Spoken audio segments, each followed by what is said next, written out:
right, good evening, everybody. We're going to get started here. We're starting a little bit late, so I'm aware that we normally start at the top of the hour, so we are about 15 minutes late, so I do apologize for that. But the show is not canceled. It's definitely going to take place starting now. There's not a whole lot to talk about, though, when you think about computer hardware. We are going to talk about computer hardware. We might look at some industry trends. We've already explained in several episodes now, starting back in November of last year, why computer hardware is becoming so expensive. Now we're starting to see the trickle down effect where not only is DRAM way up in price, SSDs are way up in price, although they were trending upward last year during the holiday season. So if you didn't get one during the holiday season, like during the Black Friday week, you kind of missed out because now the price of SSDs has just skyrocketed and it's only going to keep going up. The NAND flash capacity is already maxed out. The manufacturers have already kind of sold and they've committed to the AI companies. So everything through this year is basically allocated for AI, for the AI companies. That's a non-negotiable at this point. Graphics cards also could be impacted. We've already talked about the higher VRAM models like the 5070 Ti and the 16 gigabyte GPUs. All those GPUs are going to become harder to get. And then recently, I have noticed the RTX 5090 in particular is becoming very hard to find. There is a global shortage that is starting now. I don't know when there's going to be more of those. My understanding is that NVIDIA is catering to the AI companies, and all of the GDDR7 that normally would have gone to the RTX 5090 has been allocated to RTX Pro 6000s. So the RTX Pro 6000 is readily available, and will continue to be readily available, but the RTX 5090 is going to probably be impossible to find for the next several months. Or if you can find one, you can bet that you're going to have to pay scalper level prices for one, meaning it is not advisable to purchase an RTX 5090 probably throughout the first half, if not the entire year. So this is where we're at. This is the state of computer hardware in 2026.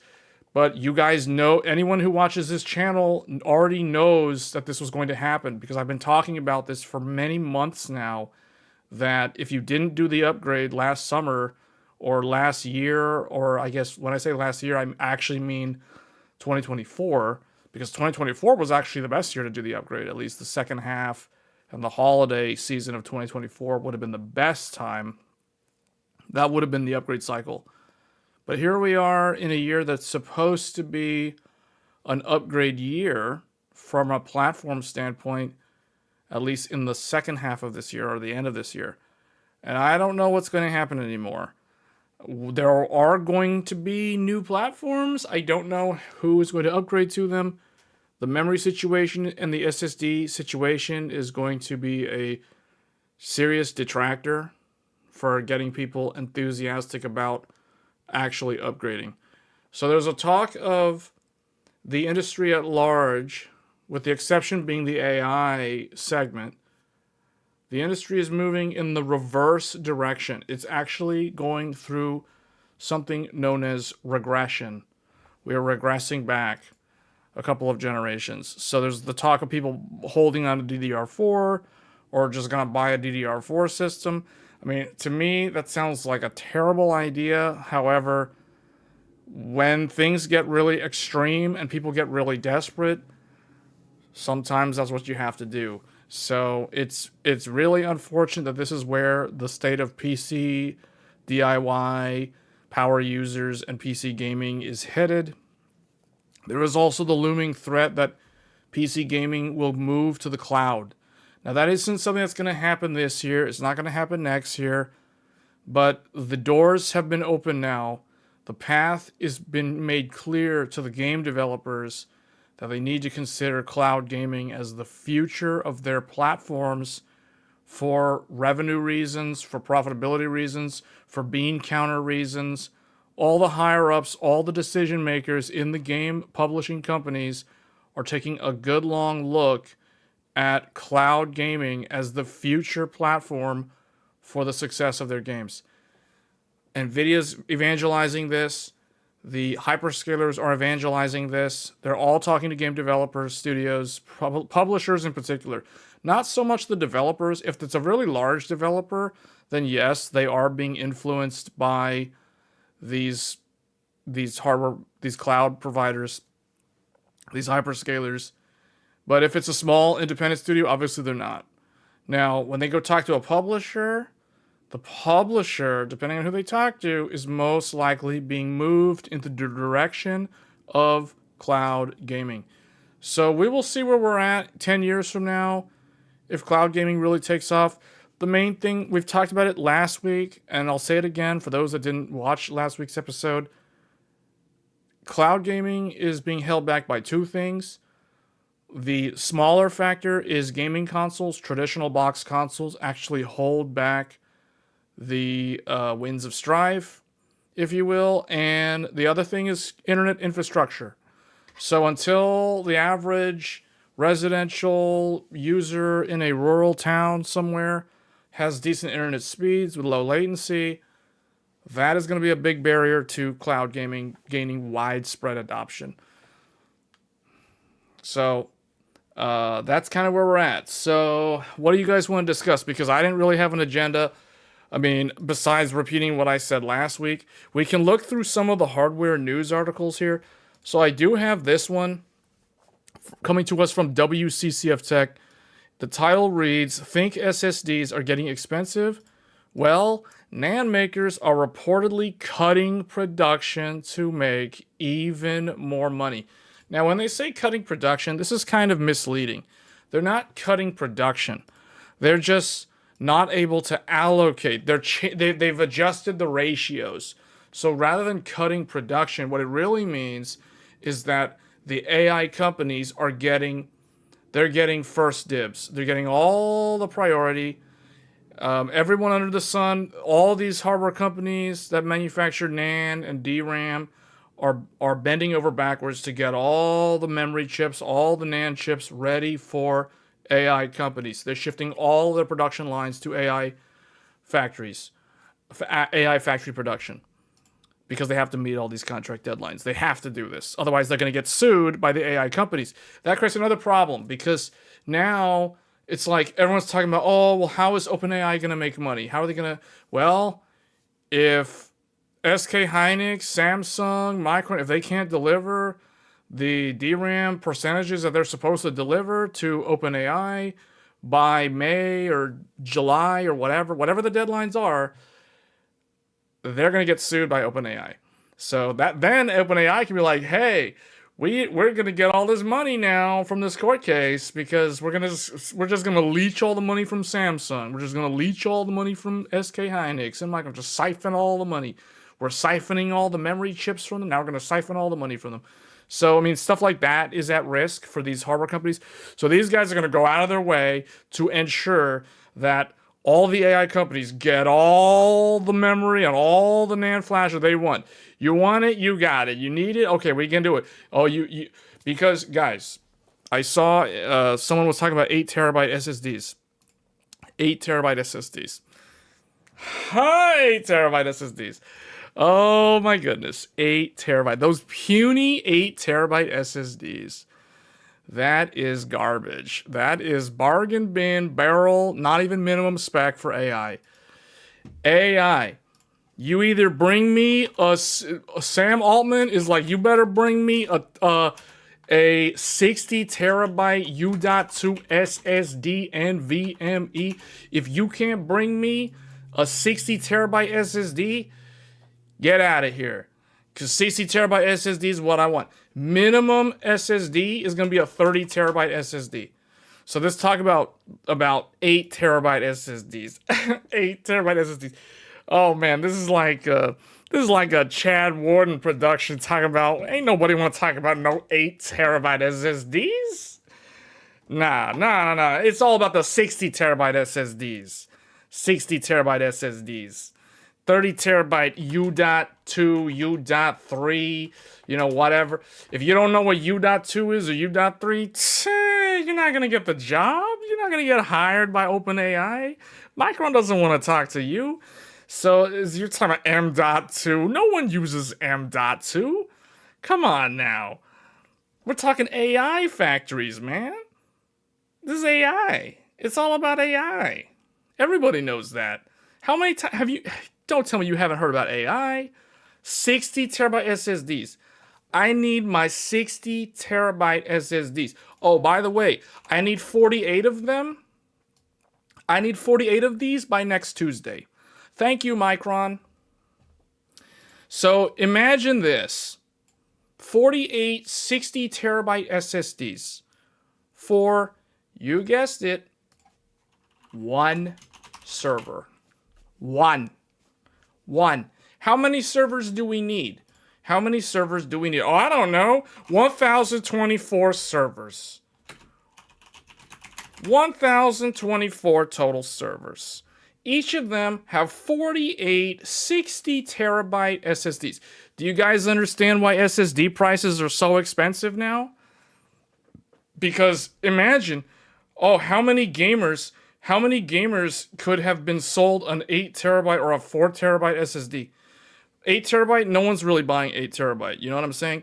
Most people are buying 2 terabyte to 4 terabyte SSDs in 2026. Ideally, those are the sizes. I personally buy 4 terabyte because those historically have been the best bang for the buck all throughout like 2024, 2023, and then 2020. We'll call 2023. Since 2023, 4 terabyte SSDs have been the true like in the know SSD to get. 4 terabyte. Prior to 2023, it was 2 terabyte for a good while. So, but now you have AI, and AI is like, I need 48 60 terabyte SSDs for my one server. Oh, and by the way, I need over 1,000 servers. So let's just do some math here. 1,024 servers times 48. Okay, that means Micron must manufacture. Like it is not an option. It is not an option. Like it is a mandatory thing. They must manufacture. It's not, we might No. You will manufacture. You will manufacture, or you're going to be hit with a giant court case from OpenAI and their army of lawyers. So because you signed the deal with the devil, Micron, you signed it. You signed those papers. So you must manufacture 49,152 60 terabyte SSDs for one AI cluster. One AI cluster. So we're not even talking about like the whole data center. This is like one cluster.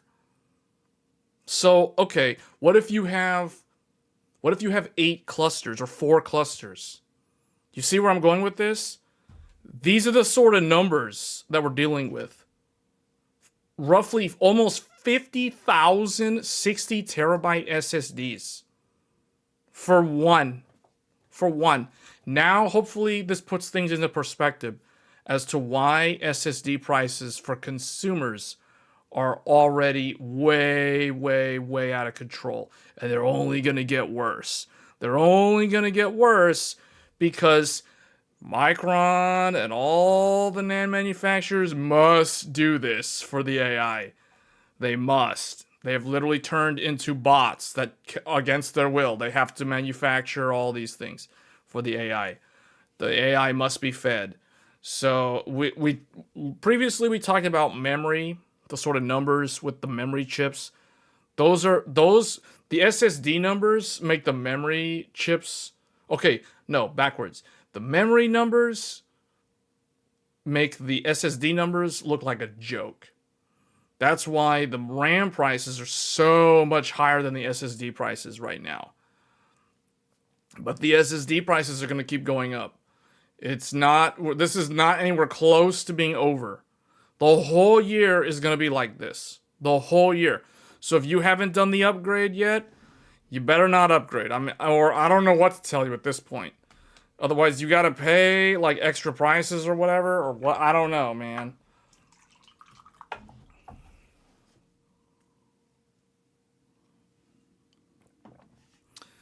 So that's just it. And that's the world that we live in today. That's 2026. I remember what I said. 2026 is going to feel like 2021 all over again. It's like 2026 equals 2021 minus the pandemic. It's like 2021 without the pandemic.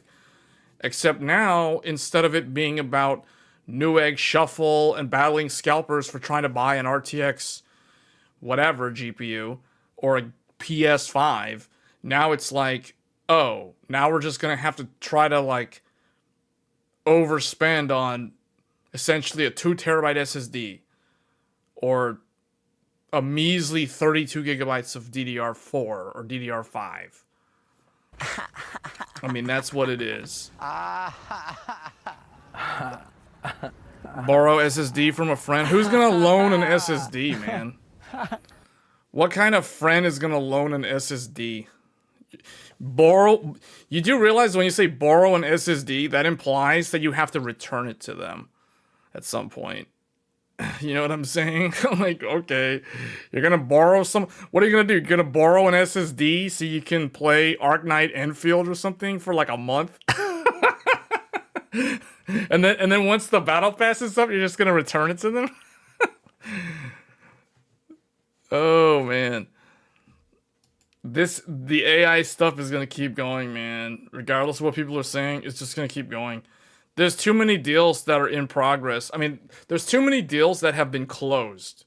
The deals are closed. It's like when someone buys a house, like if someone's going to buy a house that's a new build, they already bought the house. They already have secured the house, right? Like the house has to be built for them. So they're just waiting around for their house to get built. This is basically the situation that we're in right now. 2026 is literally just... It's going to be a wasted year. It's literally a wasted year in the history of mankind. Because all it is people, all the AI companies are just going to be sitting around waiting for their real estate to get finalized and constructed and have the power, put the power grid online so they can suck up all the power. And then the utility companies are going to complain and make excuses. They're gonna oh, we gotta raise every residential customer's electricity cost by like 5 cents a kilowatt across the board. You know, like, oh, go to Capitol Hill and lobby for the AI companies. You know, like it's gonna be one of those things. That's basically how this year is gonna go. That's how this year is gonna go. You know, like wherever these big data centers are going up right now, I guarantee you, they've got lobbyists talking to the local and the state level governments to secure like certain lock-in rates for electricity for the next like 5 years, or I don't know, maybe they're gonna base it off of however long their mortgage for their whatever they're building, the factory facility or whatever. However, it's like a 15-year mortgage for the building site, or however they're financing it, because a lot of these guys, you know, you're talking about building like a 500 megawatt data center. Who has okay, let's up this a notch. 1 gigawatt or 2 gigawatt. You're gonna build a 2 gigawatt data center. Are you really gonna pay cash for that? Or are you gonna take out a loan? Like, who's gonna really? No one's gonna actually pay cash for that type of facility. You know what I'm saying? Like the real estate, the construction costs. That's mostly financed. It's mostly financed. And it's a bunch of these companies that are all like working together, pat everybody on the back. Oh, let's go get some private equity. Let's go convince these people to give us money for on the hopes of AI, discovering the cure for cancer or whatever they're going to do with the AI, or rent out the AI, or like Jeff Bezos was saying in that one interview, it was like, oh, well, you know, if we have extra capacity for AI, we can always just rent out the compute to the gamers. You know, like we get some gamers as our tenants. You know, let the gamers just rent out some compute space to the gamers. You know, just like let the gamers connect to our AI cluster and play their Final Fantasy 19 or whatever they want to do, or maybe their Fortnite using Unreal Engine 6, or, you know, PUBG, just cloud game everything.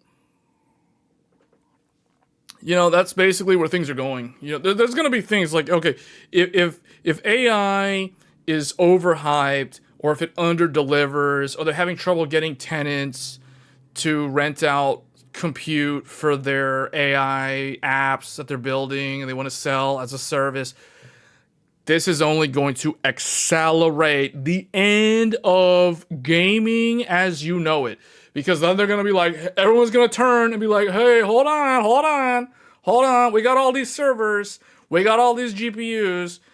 If there's not enough tenants for AI, let's rent it out to gamers. Let's get Ubisoft, Microsoft, convert all the developers to go cloud gaming.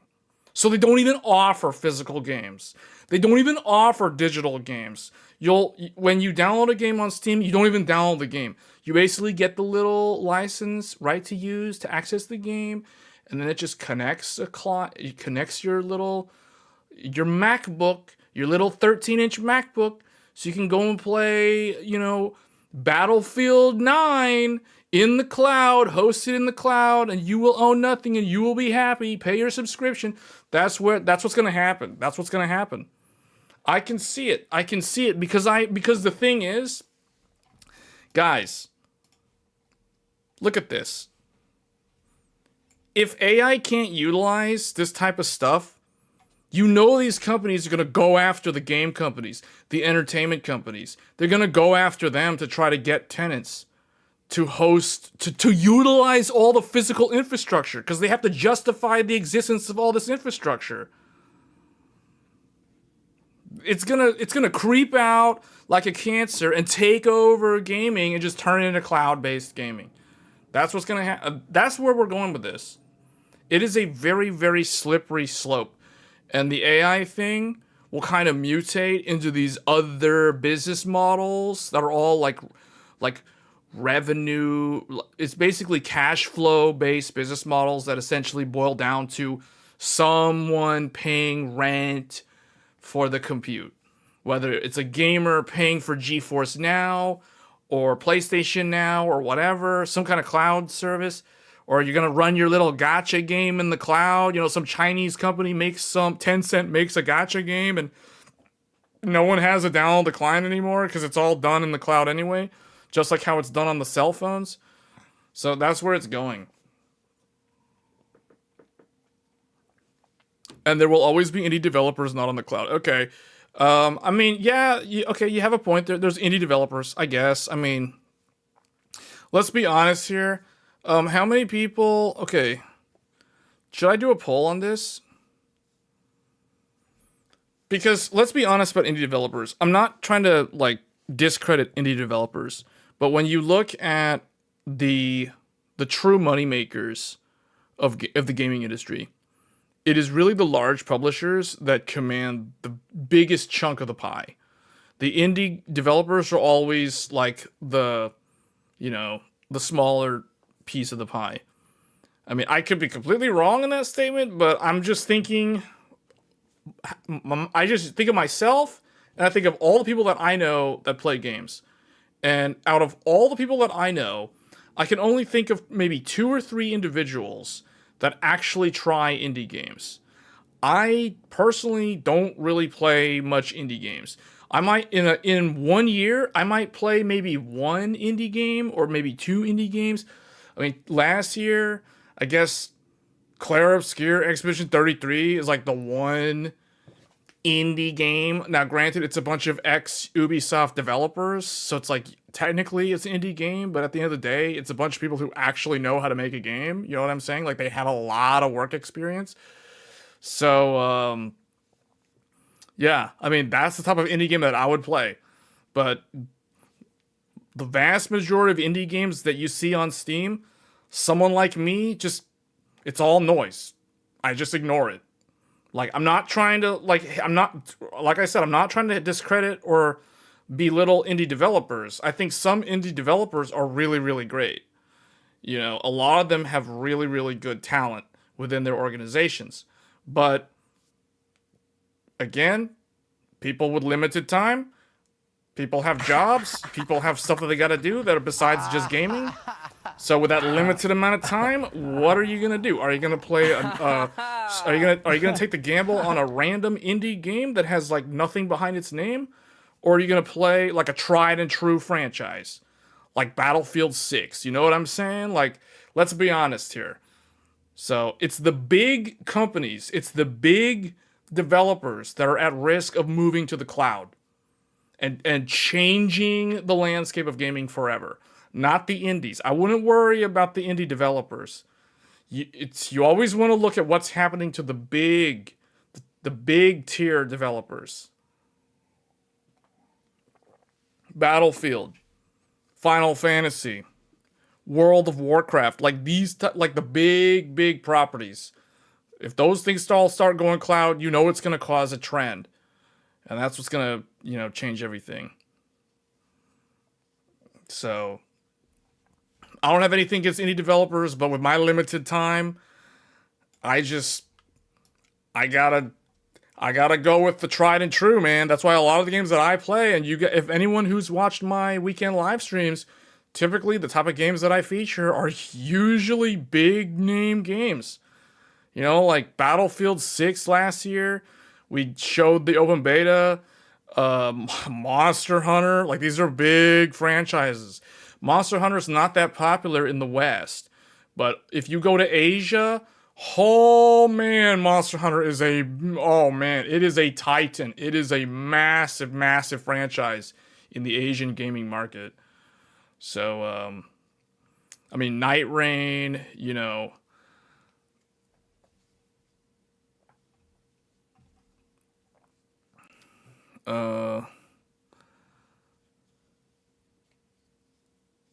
yeah, that's exactly what I said at the beginning of the stream. I said that the things that are going to prevent this from taking over, like next year, this year, 2 years from now, 3 years from now, is really internet infrastructure. It's really the internet infrastructure. So, the other thing too is you got to think about another thing when it comes to game development. A lot of these big companies, personally, Grand Theft Auto 6, I don't understand why Grand Theft Auto 6 is taking this long to release to market. I really don't understand. The longer it takes for Rockstar to release Grand Theft Auto, the more likely it will perform poorly, or it will have a more negative perception or reception by the public and reviewers at large. Because the more you hype something up, the more it becomes open to criticism. People become more critical of it. You know what I mean? So when games take so long to come out, when games take a really long time to launch, it raises the question, what are those developers doing? And does it really need to take that long? So I'm thinking of a year. The year is 2013. What were the events that happened in the year 2013? 2013. Oh, how many years ago was 2013? Here we are in 2026. 2026. I can't believe we're in 2026. 2013. 2013 was the last year of the 7th generation. It was the year the eighth generation went full on launch, because the previous year you had 2012. 2012 was the year that oh, whoops. Why did I type 2013 twice? 2012 was technically the year, if we're using a technicality, the technicality of 2012 was that it began the 8th gen of gaming. Why? Because the Wii U launched in 2012. The Wii U. Yes, the Wii U launched that long ago. That's how old it is. 2012 Wii U. Ushering in, I'll never forget, in New York City when Reggie got on that stage and was like, hey everyone, thank you for being here to witness history in the making. We are about to usher in the 8th generation of gaming. He literally said that in New York City prior to midnight at the launch of the Wii U in the year 2012. So, think about that. The 8th generation began with the launch of the Wii U in 2012. So what happened in 2013? 8th generation, like, came full circle. It, like, fully launched. You had Xbox One and PS4 launched at the tail end of 2013. But this is actually not the reason why I'm bringing up the year 2013. Who here can tell me what was the significance in the gaming world, but obviously the 8th generation of gaming? But 2013, what was one of the most significant games to release in 2013? Because the answer to that is the reason why I'm mentioning 2013. 13 years ago. 13 years. 13 years. Think about that. I can't believe it's been 13 years.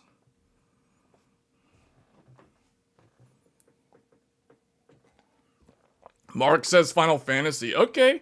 Well, Final Fantasy 14, A Realm Reborn. This is not the answer. But I mean, Final Fantasy 14, A Realm, the MMO was reborn that year. God of War. Darren got it. Thank you. GTA 5. That's exactly what I was looking for. GTA 5. Because remember, the conversation started talking about GTA 6 and why is it taking so long for games to release. GTA 5 is a game that released in 2013. Yes, GTA 5 is 13 years old. It is a game that launched on PlayStation 3 and Xbox 360. A lot of people forget that GTA 5 is a 7th gen game. Yes, GTA 5 is a 7th gen game.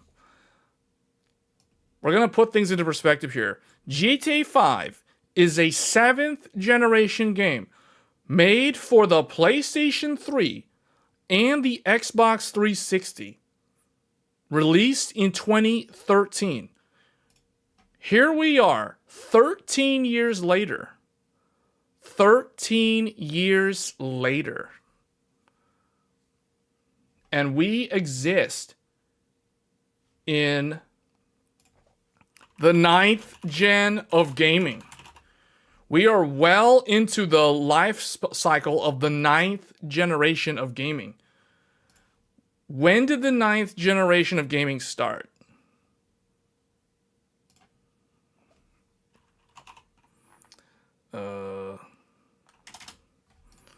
Let's put this about here. When did the 9th generation of gaming start?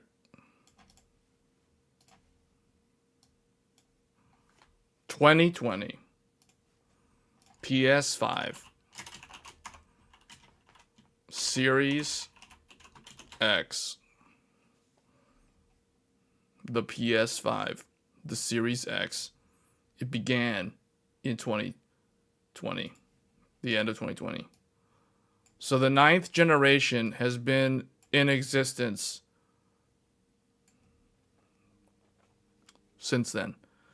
GTA 5, a 7th gen game, So let's think about this for a second. Okay, so Grand Theft Auto 5 was a game that existed at the end of the PlayStation 3 and 360's lifespan and the beginning of the Xbox One and the PS4's lifespan. The PlayStation 3 and the Xbox 360 the Xbox 360 is currently 19 years old. The Xbox 360 is 19 years old. The PS3 is 18 years old. If these two consoles were humans in the US, these consoles are old enough to vote.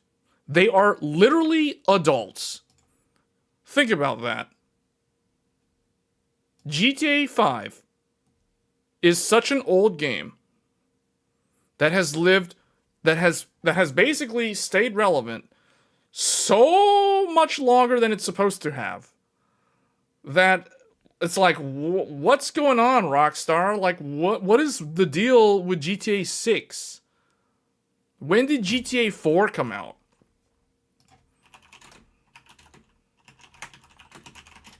GTA 4. So for that, I need to add to this timeline. Let's do this. GTA 4. Oh, man.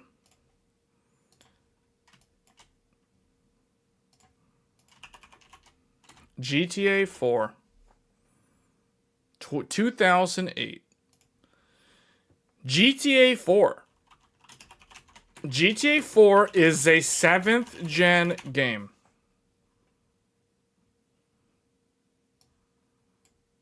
It's a 7th gen game. GTA 5 is a 7th gen game. Now, some people might like to say, oh, well, GTA 5, yeah, it was technically, it was PS3 and 360, but it did get a re-release, like a remastered version or like a better performing version for the 8th generation consoles. And they are correct. You had to wait, I think, like a year or two to be able to play that version of it. And that was around the time that the PC got access to it as well. So GTA 5, some people might say it is an 8th generation game. And if we classify it as an 8th generation game, then it actually softens the blow in terms of the criticism of Rockstar, because you can say, okay, GTA 4 was a 7th generation game, GTA 5 was an 8th generation game, kind of, sort of. GTA 6 will be a 9th generation game. But the strange thing is that GTA 5, it was a game that launched, you can say it's a game that launched at the very beginning of the 8th generation, whereas assuming GTA 6 launches this year, assuming that actually holds true, it launches toward the end of the 9th generation, because the 9th generation next year is technically the kind of the last year. 2027 is supposed to usher in a spoiler alert. 2027, the end of the next year, is supposed to usher in the 10th gen of gaming. So it's kind of like, oh, they waited so long that it might actually end up just like GTA 5, where people are going to be like, well, GTA 5 started life as a 7th generation game, but it kind of grew into an 8th generation game. So maybe GTA 6 will be the exact same thing. It'll start life as a 9th generation game, and it'll grow to become a 10th generation game. So these eras kind of are interesting to look at, because they kind of set the pace for how the next couple of years will go for the gaming industry at large. You have to think about this from the point of a developer to truly understand what I'm talking about here. If you look at it as a gamer, you're just going to think about all the nostalgia of certain eras, like oh, the 7th generation was so good because everyone could play Connectimals on the Xbox Connect, or like or Killzone 2 was a 2009 release with Uncharted 9, and the PS3 started catching up with 360. Oh, it was the true console war. That's from the gamer's perspective. But from a developer's perspective, the developers can clearly see the generational differences, with the difference between the 8th generation versus the 9th generation or the 7th generation. Because as a developer, you're going to program your game for the lowest common denominator. That's how it always works. Now, yeah, you can go above and beyond and make something like Black Myth Wukong or Crysis or something that gets everybody's attention. All the tech nerds will look at the game like, oh, look how hard it is to run this game. Ooh, finally, something that I can test my computer against to see how powerful it is. Like, yeah, those type of computer people, yeah, but the average gamer who doesn't care, they just want to play the game. Like, they could care less what type of GPU. They don't care. They're gonna buy a GPU and hold on to it until the fans break. You know what I'm saying? So the generational differences are so obvious to developers, because if you're a developer and you're gonna make a game and you want to make the most money, that means you gotta go multi-platform. So that means you gotta make your game for the PlayStation, you gotta make your game for the Xbox, you gotta make your game for maybe even the Nintendo. Oh, and you're gonna obviously release it on PC. So you're talking 4 platforms, and then with those platforms, then it's like, oh, are we going to go Epic Games Store? Are we going to go to Steam? Are we going to go to Microsoft Gaming Everywhere? So there's a lot of things to think about when it comes to the developer looking at this, and it's like, oh, well, what are we, where are we? Oh, we're in 2026.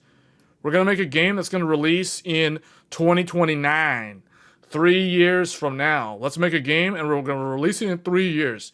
Well, 3 years from now, it's not gonna be the 9th generation of gaming anymore.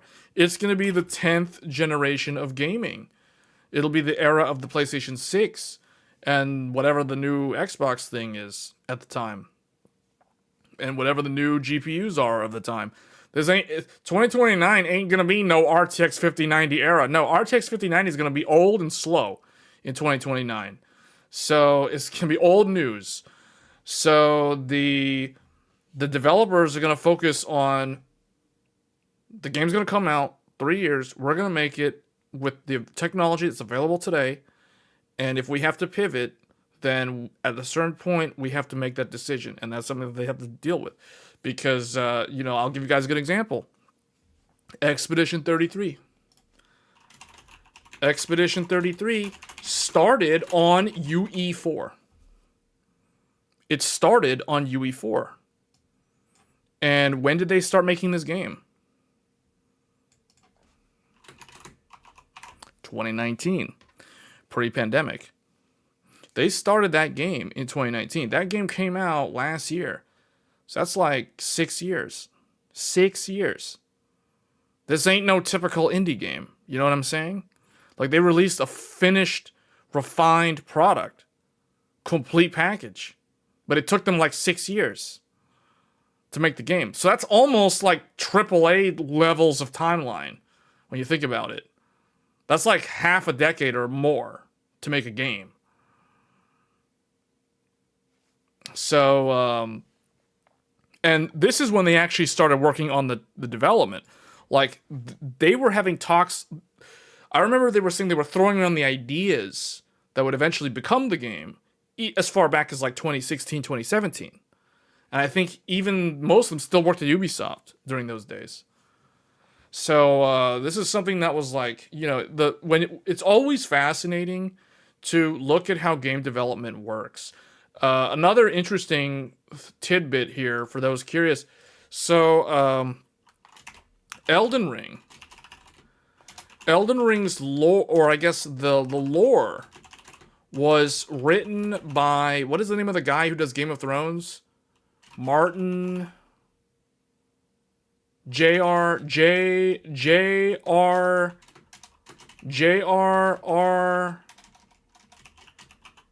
Martin.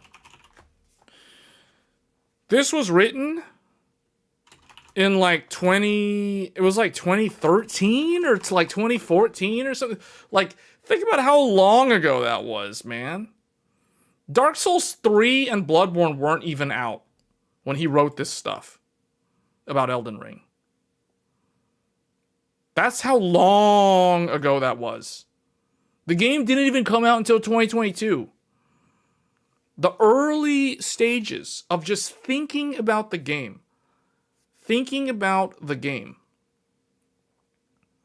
happened so far in the past from the time the game actually goes to market.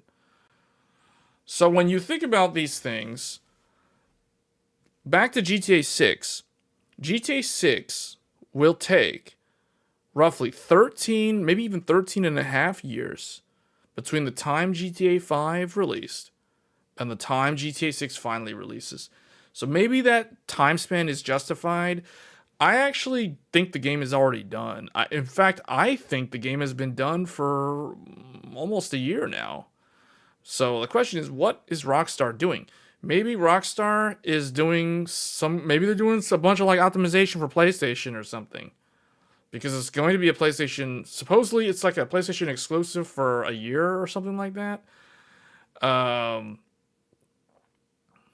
Which basically means that when it comes out to other platforms, it truly will most likely be a 10th generation game. So just something to think about when it comes to these game development timelines.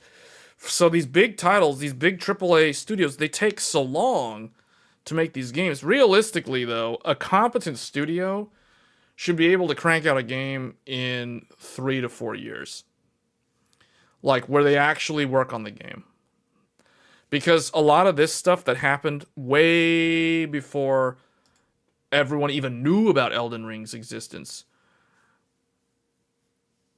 they didn't even have a working game. Like, they were just throwing around ideas. They were just getting Martin's input on like backstory and characters and world design and things like that, just basic topics and things to throw around, and then they'll kind of like piece it together.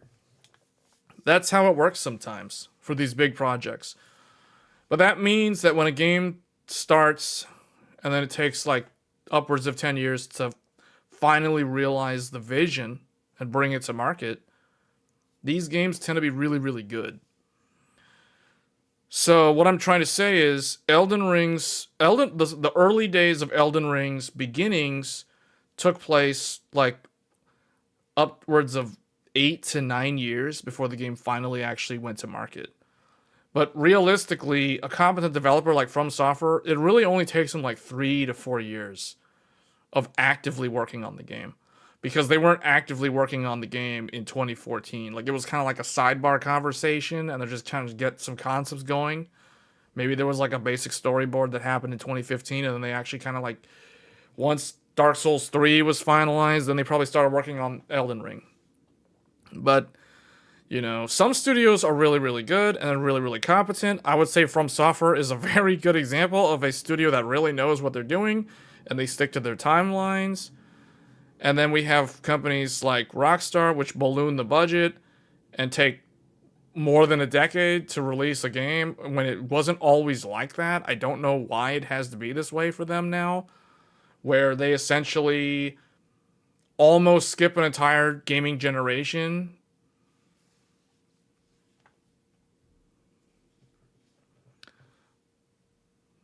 So, yeah, it's really, really weird stuff.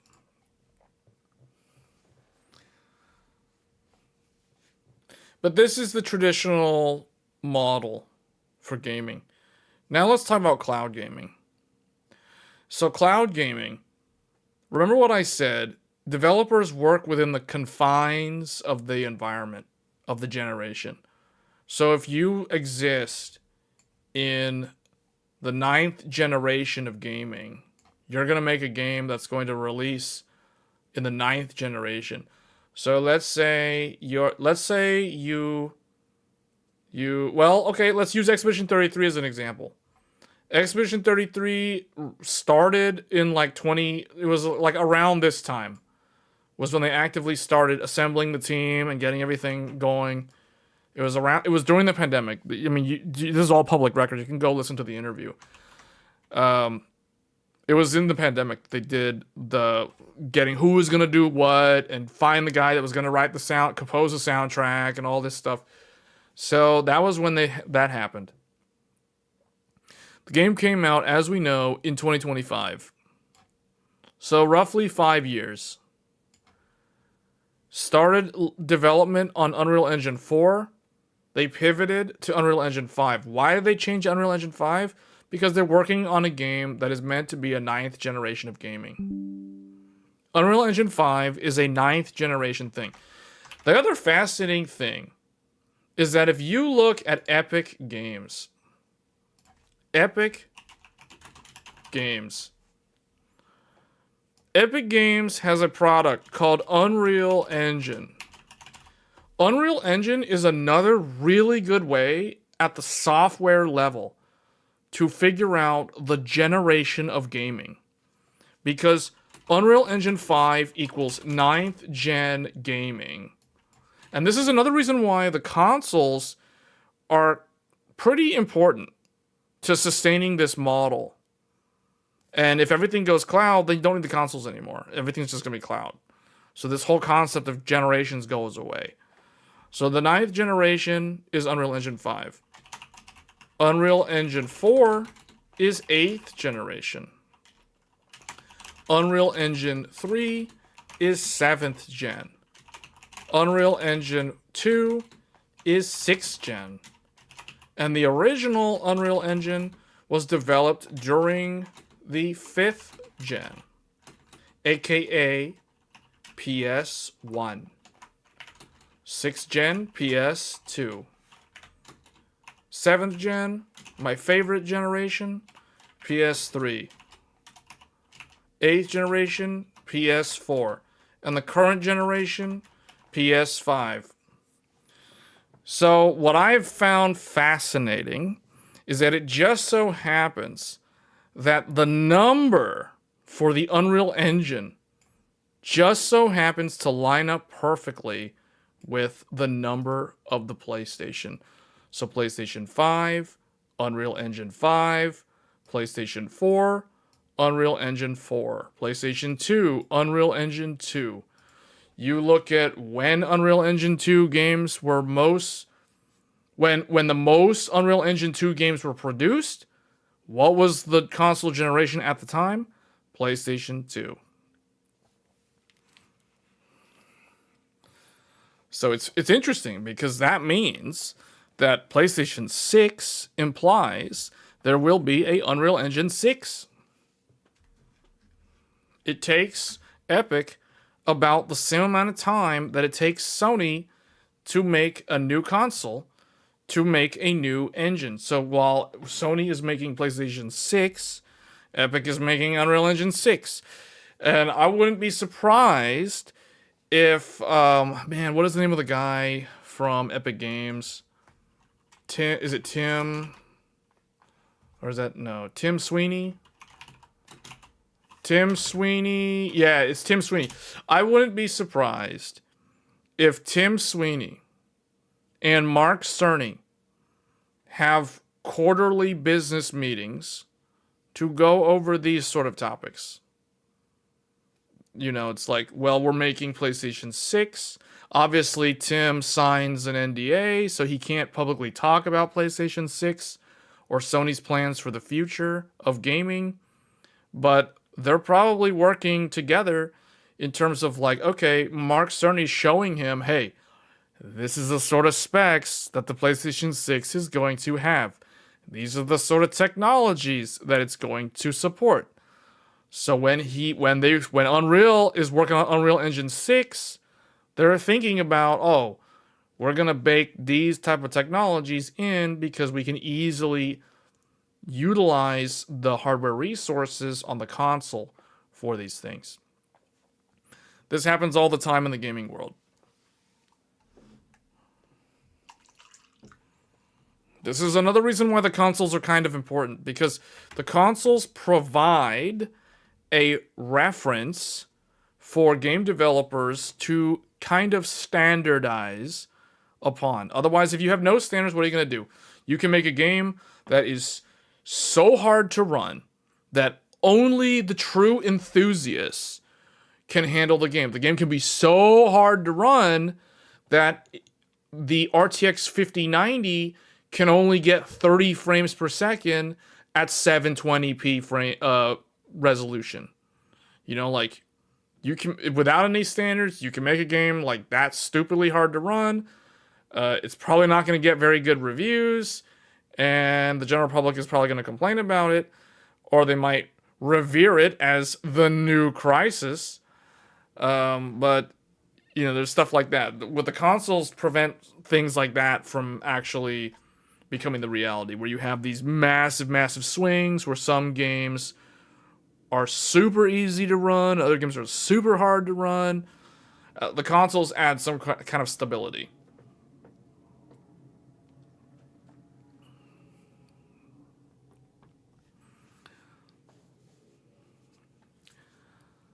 So now we're talking about cloud gaming. Let's talk about cloud gaming. So knowing what we know about how physical on-prem works for gaming, especially game development, how does this apply when we have the cloud? If everything goes cloud, then you can still have a reference model. But the question becomes, who determines the reference model? Is Sony the one with their cloud server PlayStation 6 or PlayStation 7 motherboards? Are they the ones that determine that? Is Nvidia the one that determines that? If Nvidia's left to determine that, I can guarantee you they're going to basically be like, well, gamers don't need more than 8 gigabytes of VRAM, so we're going to charge $25 a month for an RTX 6060 with 8 gigabytes of VRAM. And then if someone wants RTX 6070, they can pay $50 a month for a 12 gigabyte GPU. And if they want an RTX 6080 with 16 gigabytes of VRAM, they can pay $90 a month. $89.99. 100 hours cap. I should be writing this down. So it's like, okay, in the future, in the year 2035,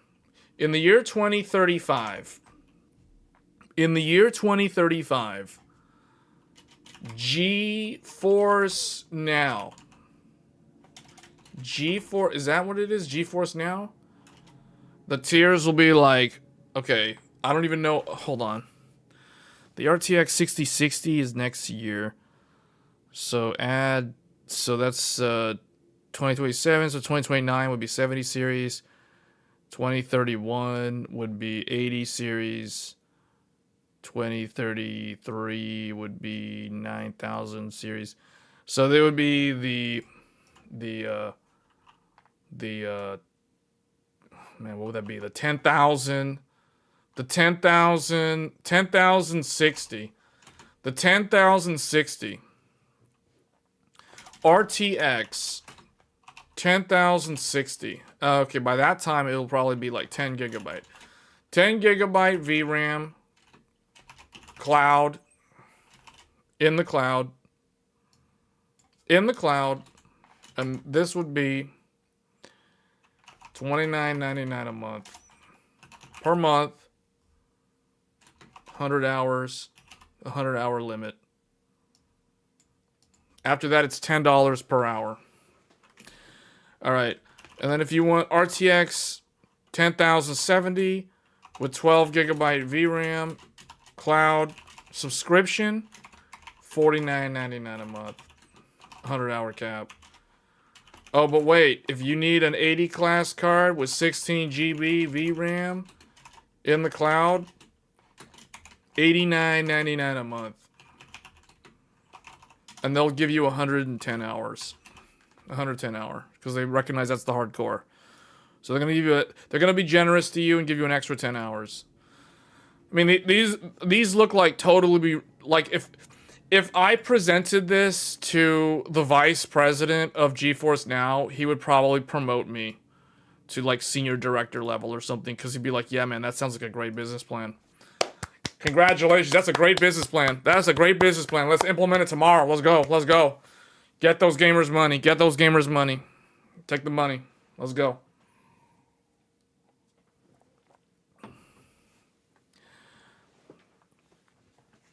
So, in the year 2035, cloud gaming, you heard it here first. That's, how many years is that from now? That's, 9 years from now. We have a little less than a decade.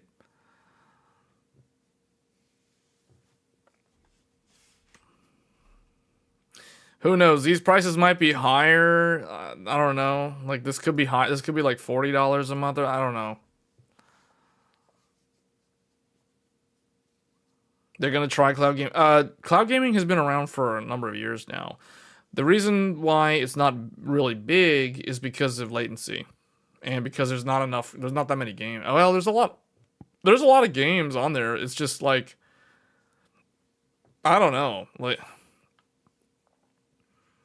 PlayStation could do the same thing, guys. Man, PlayStation Now, right? Isn't there already a PlayStation Now? Is that what it's called? PlayStation Now? What's the Sony one called? PlayStation, is it PlayStation Now? Yeah, PS Now. Yeah, they've got one too. Sony's game streaming. They've got one too, man. Microsoft's the one that needs one of those. Wait, Microsoft does have something like that also. I don't know what they use though. It's just a bunch of Xboxes in servers. PlayStation Now is literally just a bunch of PS3s that the Air Force gave them back. They gave back a bunch of PS3s. Sony bought back a bunch of PS3s from the US Air Force and put them in server boards. No, that's not true. I'm just making that up. That'd be hilarious if that was actually true. Like, basically, Sony buys back all these, like, folding at home PS3s from the Air Force, and then just, like, puts them in a server and just rents them out for PlayStation Now for those classic PS3 games or whatever. People stream them off the PS5. But it's actually running off of a random PS3 that hasn't yellow light of death yet. Oh, man. That's hilarious. The problem with this is... See, the problem with this is... How do you define, like, the generation of gaming? Like, from this, what am I supposed to... How do I tell what generation of gaming this is? All I know is, oh, this is the generation where the highest price option is $90 a month. You know, like, this is not cool, man. Like, this is not... GeForce Now is not cool. And I don't think it'll ever be cool.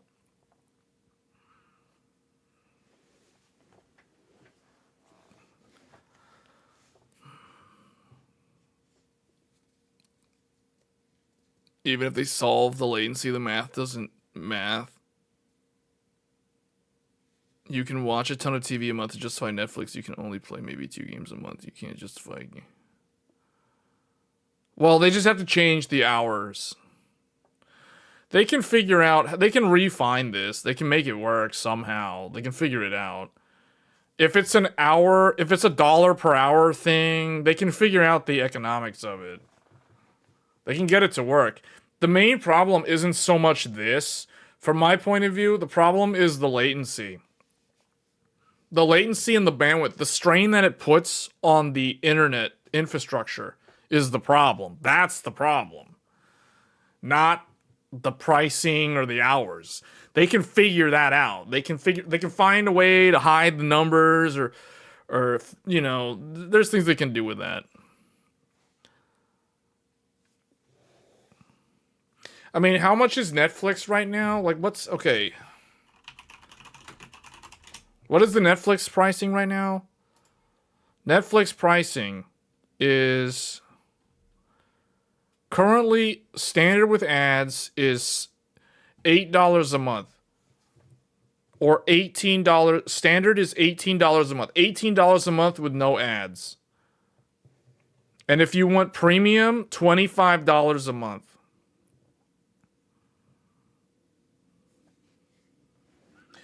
So, I mean, these guys can figure something out. Basically, someone else, some AI infrastructure company can find a way to rent out some of their AI capacity. What would have gone to AI, they can just like rent it out to PlayStation Now or GeForce Now. And Nvidia, I kid you not, Nvidia's probably already talking about that. Nvidia's probably like, man, you know what our backup plan is if AI really pops, if this bubble goes south, you know what we're gonna do? We're gonna go and work with all of our partners, all of our customers who bought up all of our GPUs for AI purposes, and we're gonna teach them how to get in on the GeForce Now hosting services partner ecosystem.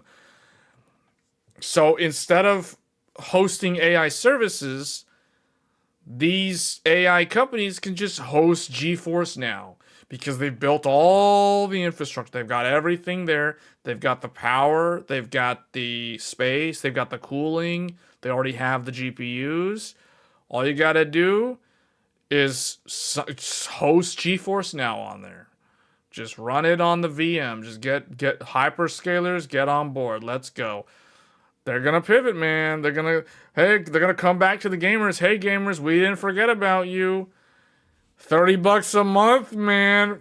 If you sign up now, you get a locked in 200-hour limit special edition. One time deal, limited time. Cancel at any time. No refunds. No money back guarantee. Cancel at any time, though.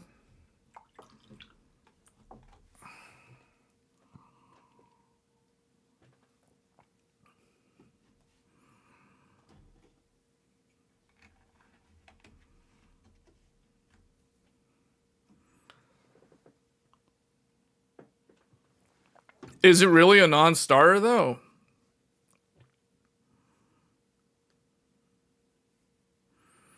Is it really a non-starter? I would argue otherwise. I mean, let's delete some of this because this is all kind of like stuff that's hypothetical in the future. So aren't there already a lot of games that are technically mostly cloud-based already?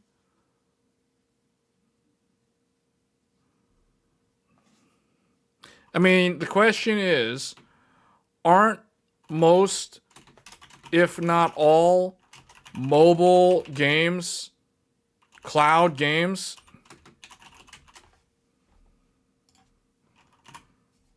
Aren't most of these mobile games already cloud games? Like, let's talk about Arknight and Arknight. Is it Arknights? The game that I was streaming yesterday. What was that game called? Arknights Enfield. Arknights Enfield. Okay, technically you have to install the game. There's a game client that you install. But isn't this mostly still cloud syncing all the time? Because I ran into a weird issue when I logged in to do the daily, where it like timed out. It couldn't sync to the server, so the game just kind of like hung. It just kind of like sat there for like 3 minutes, and then it eventually like logged me out, and then I had to log back in. So I was thinking like, this feels like it's a cloud game in that sense. Because it's like everything I'm doing is syncing to the server. So isn't that already kind of like a cloud game? Because I'm thinking like a lot of these games, like I feel like Genshin Impact is the same way. Most of these Chinese games are pretty much all similar to that system. So those are already a form of cloud gaming. They're just free to play.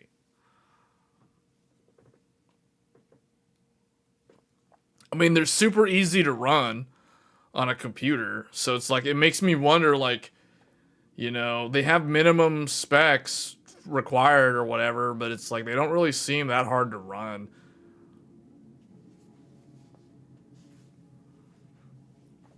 Well, when I'm thinking of mobile games, I'm thinking of games like Genshin Impact, Arknights, Enfield, like games that you can play on PC, but they are also clearly designed for mobile users.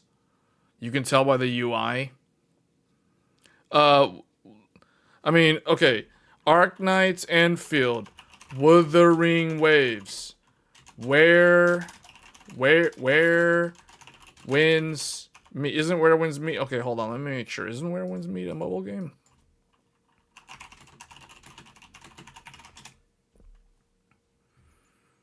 Yeah, it's on Google Play. Yeah, it's on Apple. Psst. A lot of these games, man, these seem like they're already kind of cloud games. Final Fantasy 14, the MMO, World of Warcraft. These games, okay, these are not mobile games. Actually, I take that back. There is a mobile version available in China you can play Final Fantasy 14 on mobile in China. They ported it to mobile for the Chinese market. But a lot of these games are basically cloud games because, let's be honest, you can't play World of Warcraft without logging into a server. So that's technically a form of cloud gaming. These are like the early forms of cloud gaming. I mean, Battlefield 6. Unless you're playing the single player campaign in Battlefield 6, or you're playing like a local, I don't even know if you can do a local match with local multiplayer. I don't even know if that's even an option in Battlefield 6. Otherwise, you have to connect to a server. The server's there. Now, granted, this is not like you're renting the capacity and all that stuff. So it's not a cloud game in that sense. Same thing with these games. But these games are constantly syncing to the server. These games. Regardless of whether you're playing with other players or not. That's what's crazy about it. So to me, a lot of these modern games, you know, Genshin Impact, these games that make all the money, like, they're basically cloud games.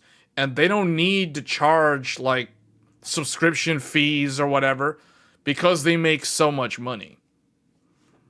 You would call those MMOs. I wouldn't call Genshin Impact an MMO. I mean, these sort of kind of play like an MMO, but they're not really. These are MMOs. These are definitely MMOs, but I don't consider these MMOs.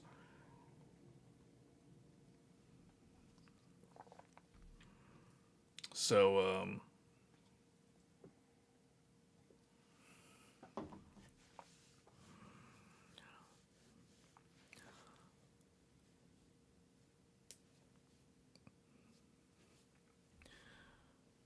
buy hardware now if you need it. Yeah, well, we're talking mostly about stuff that's going to happen, you know, in 10 years or whatever. Two things need to happen. So just to end the discussion on this whole cloud gaming, oh, you will own nothing and you will be happy. Like this whole thing, it's going to come down to two things. Number one, obviously, in internet infrastructure. The internet infrastructure has to improve to the point where the average person in a small town outside of a big city is not going to have like a 200 plus ping to the server if they try to play something like Battlefield 9 in the year 2035 or whatever. So that right there is like number one. That's like the one thing. If that cannot become a reality, if it stays like how it is now, where the average person doesn't have high-speed internet, then cloud gaming is never really going to do anything significant. But the other thing too is without like a way for developers to standardize on something, some sort of platform or some set of platforms to give them some reference point, like traditionally that's what consoles have done. Like gaming consoles developers see them as a thing to standardize around when they develop a game. Now, if those things go away, then you're kind of, I guess you're basically limited to the game engines, like the big game engines like Unreal Engine, and that can be a reference for developers to use, but it's I hesitate to say that because I know that a lot of developers, not all of them, some of them prefer to make their own engines. Look at a lot of Japanese developers. A lot of Japanese developers are very I don't want to say against. It's just they would prefer to do things in-house as much as possible because they feel that if they create the engine, they have a full understanding of the limits of what they can and cannot do when they're building their game. If they go and they lease an engine or license an engine like UE5, for example, and then several of them have already done that. Tekken 8 is a good example of a Japanese developed game that runs very, very good on Unreal Engine 5. And there are others like Ninja Gaiden 2 Black last year. That was a Unreal Engine 5 port of a really old game. But that was kind of something that they gave the junior team to work on. Like the people who joined the company within the last 2 to 3 years worked on that game. So that was kind of like an easy assignment, if you will. Like, okay, take this old game that's already done and just make it work on Unreal Engine 5. You know, so stuff like that. But they would prefer to have their own engine, and I'm totally for developers using their own engines. But this is why I'm saying, without a way to standardize upon some form of hardware specs, I guess they could technically do it with PC, but PC has too much variance. I mean, yeah, you can look at Steam hardware and be like, okay, the average gamer has somewhere between 16 and 32 gigs of RAM, and they have somewhere between like a 6-core CPU or something like that, or a 6 to 8 core CPU. They can standardize that way, but I don't know if that's always the best way to do things, because sometimes you have these big swings where those hardware results can get skewed on a monthly basis because somebody decided to open up an internet cafe in the Philippines, and all of a sudden, you know, they put all these old computers online, and that's going to drag down the average. So there's factors like that can mess up statistics like that. So I don't know. I feel like having something like a PlayStation 5 as a reference point is something for the industry that is actually a good thing.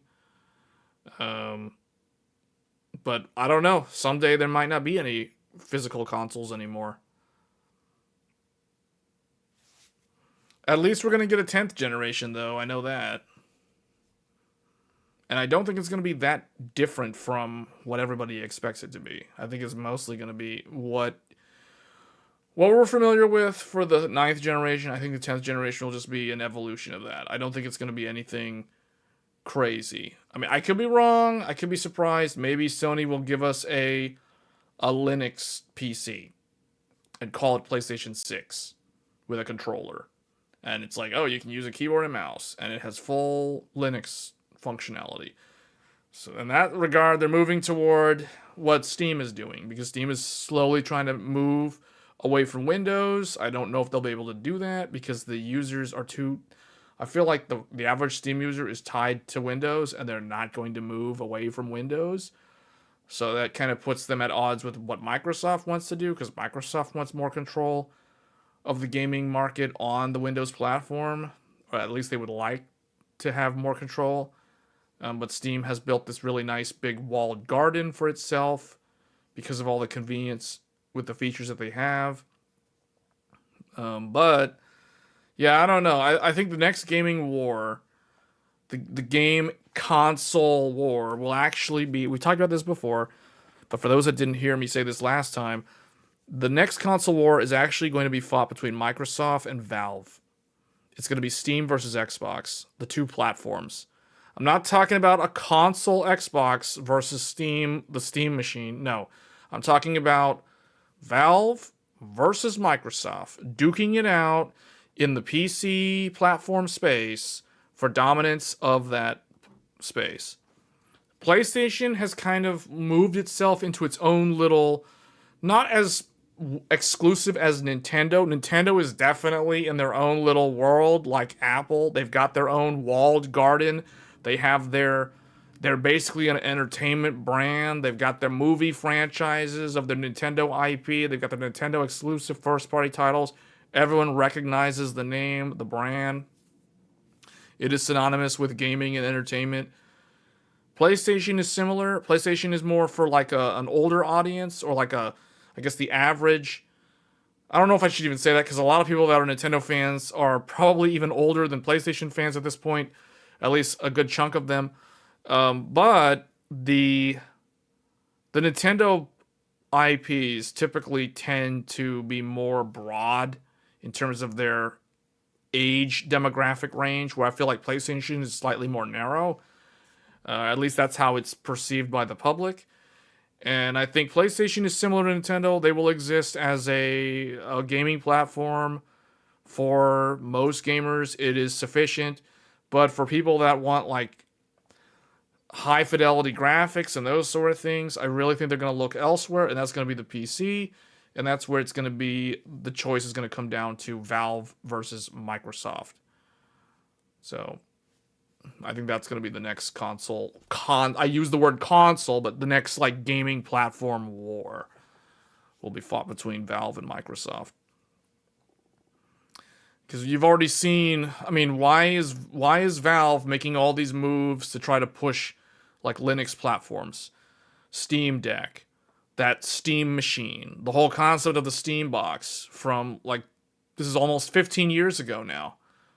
You know, like these are not new concepts. It's like Valve has continuously, Valve has continuously tried to make these moves to the Linux platform, and only the true Linux enthusiasts are the ones that actually try it out. The average gamers, they stay on Windows, you know, because it's like they go to Best Buy and buy a laptop or something, or they go and they use what they are familiar with. So they're not going to go to Linux just because Steam wants them to. You know, like Microsoft has made things stupid easy for the average person, that's why they're going to stay on Windows.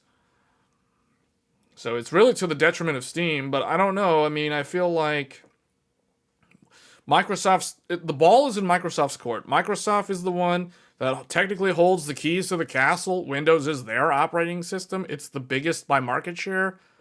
So how they want to navigate the next generation of gaming, I think it'll be really interesting to see what they do.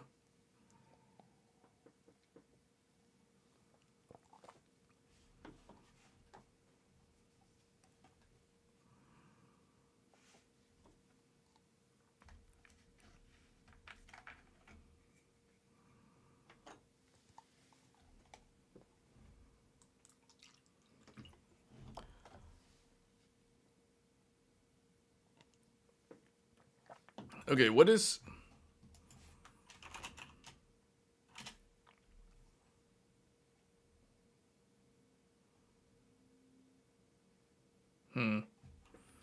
Okay, well, I guess that rounds up everything that I wanted to discuss. I mean, it's really... I feel like this episode of Tech Thursdays is a repeat of last week.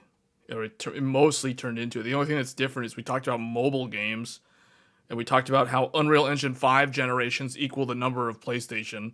So if UE5 equals PS5, and so on. But other than that, I think everything I've said is basically still has been said in previous live streams. Let me see if there's like anything interesting here. Maybe this stream will just be really short compared to the normal ones. Oh, here's another gaming news article. Ubisoft has lost nearly 95% of its value in the last 8 years after 34% share price drop due to its major reset.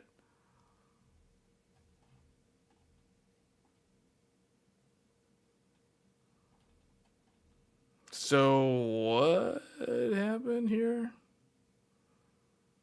Ubisoft is not doing good. I don't know.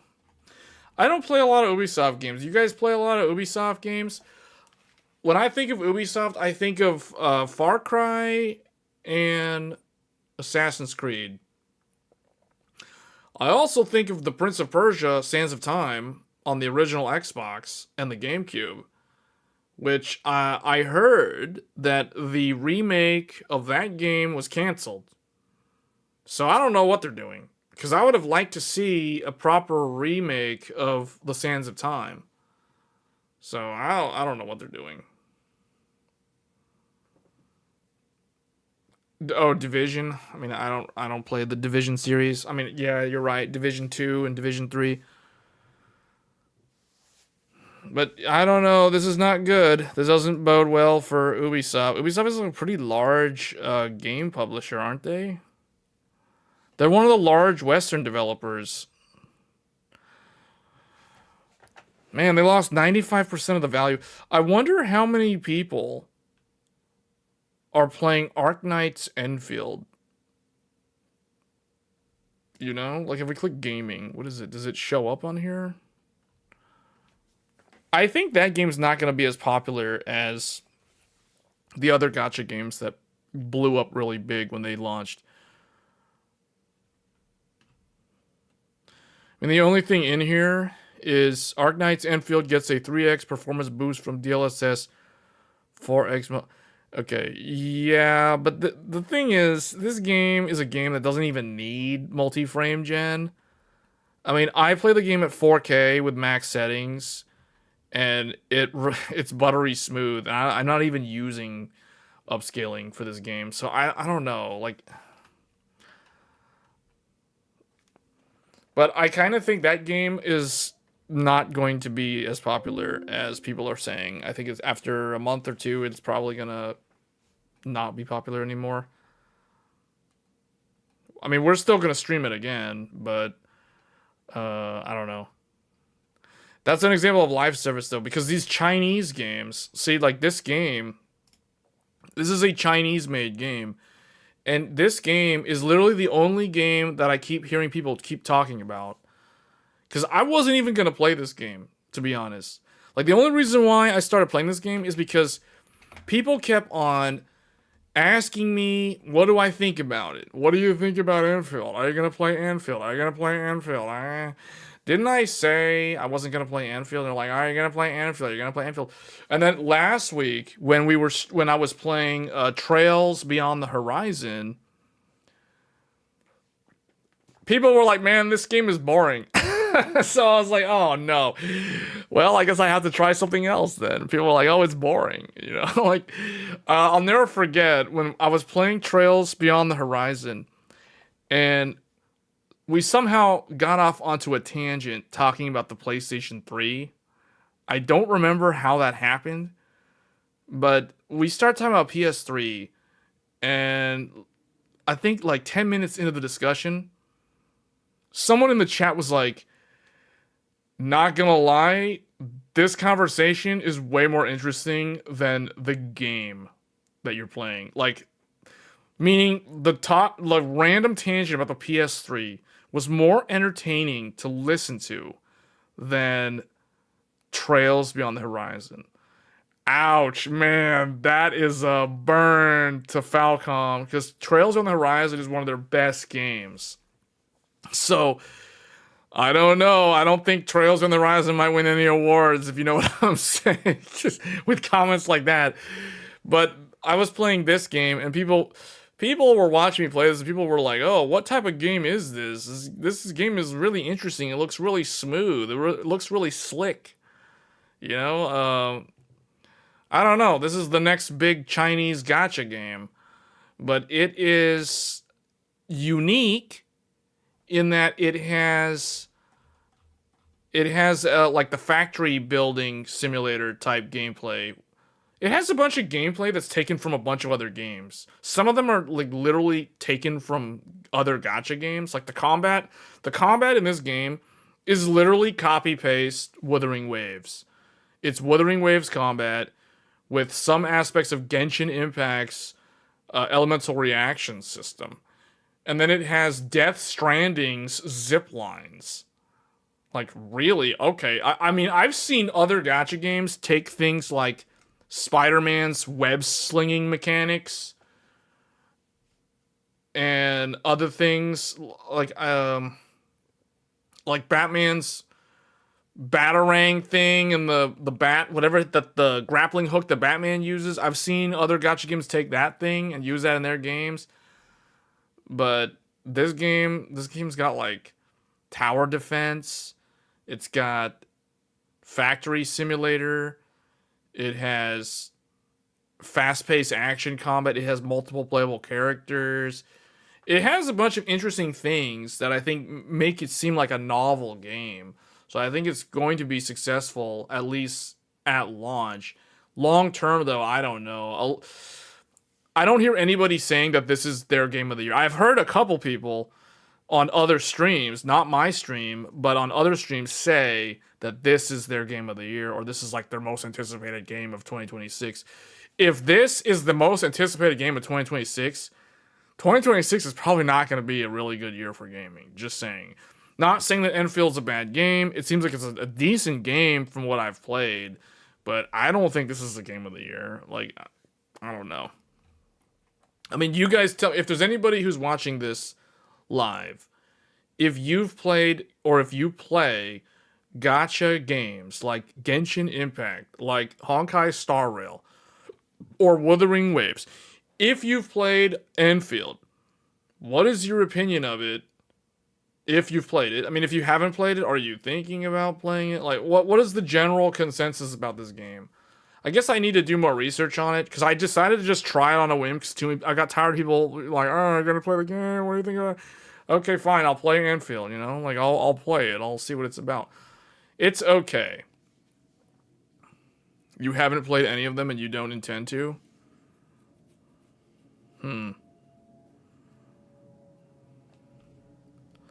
Yeah, the game is not really. I feel like it's easy to dive into, but it's surprisingly a slow burn for a game that shouldn't be a slow burn, if that makes sense. For a game that it has so much action, non-stop action potential, there is an awful lot of slowing down, reading tutorials, and learning how to do things because the game decided to introduce tower defense as a mechanic of the game that you have to understand how to do, or building factories and refining ores like it's some kind of what was that game? Frost something. There was a game that came out I think in 2024 or maybe it was last year.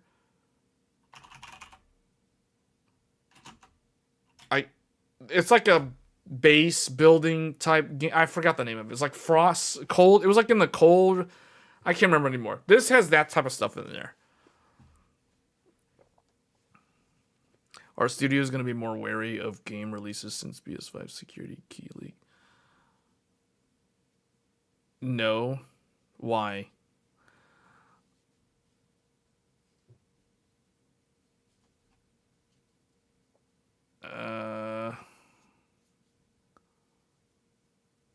Okay.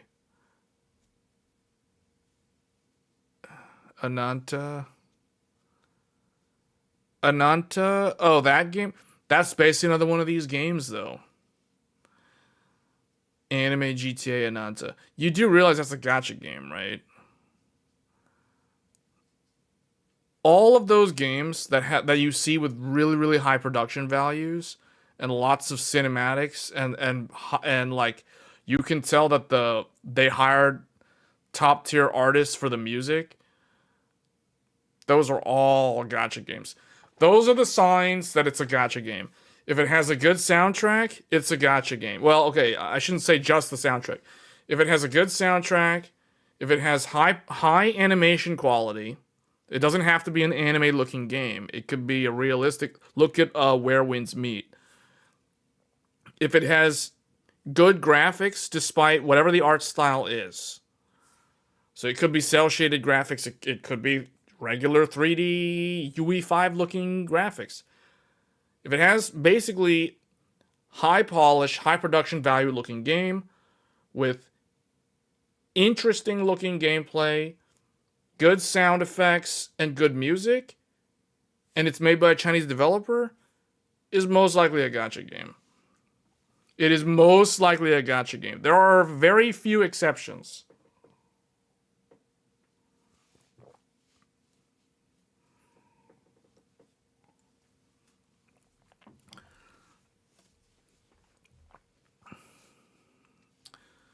Okay, Assassin's Creed Black Flag remake. What? Oh, these are the things that Ubisoft is working on.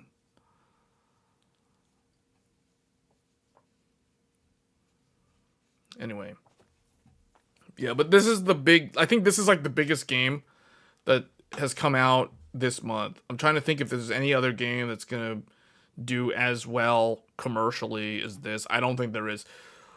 Today, technically, Dynasty Warriors Origins is on Switch 2. Like, today's the release for that. Does anybody care? Probably not. So, I mean, that's the competition. That's the competition. This game is going up against Dynasty Warriors Origins for Switch 2. And this game is available on mobile, PC, and PlayStation 5. Today is the official launch day. So in terms of games that I'm interested in for the month, there's literally only one game besides Trails Beyond the Horizon, which was last week, and that's Code Vein 2. So I think there's an article about Code Vein 2 on here. I thought I saw one. Yeah, Code Vein 2. But I don't know, like, this is, why is Code Vein 2? Okay, whatever. Yeah, this is the game that I will be playing next weekend. Not this weekend, next weekend.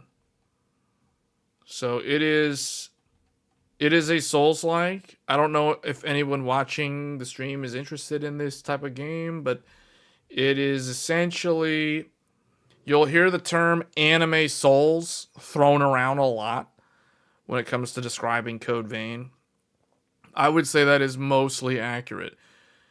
There are only a few games that I consider true Souls-like games. Code Vein is one of them. The other one is Lords of the Fallen. There are some games that come close to feeling kind of like a Souls game. Lies of P comes to mind. But most of these other ones that people claim they're like Souls-likes, I don't consider them Souls-likes because they don't play. They're more like action games. Good example, Stellar Blade. Stellar Blade doesn't feel like a Souls-like game. Stellar Blade feels more like an action game. Like Ninja Gaiden or Nier Automata, like that Bayonetta, those type of games. Those are definitely not Souls-like games. I feel like too many people like to throw around the label of Souls-like. They use that phrase way too liberally when describing certain action games. I mean, I've heard someone call my Monster Hunter Wilds a Souls-like, and I'm like, dude, have you ever heard of Monster Hunter? Have you ever heard of this franchise? This franchise is a lot older than the Souls genre. This ain't no Souls-like. You know what I'm saying? So, I mean, I've heard someone call, like, I had one guy, this is a couple of years back, I had one guy tell me that he started playing Tears of the Kingdom. He was like, man, Tears of the Kingdom feels like a Souls-like.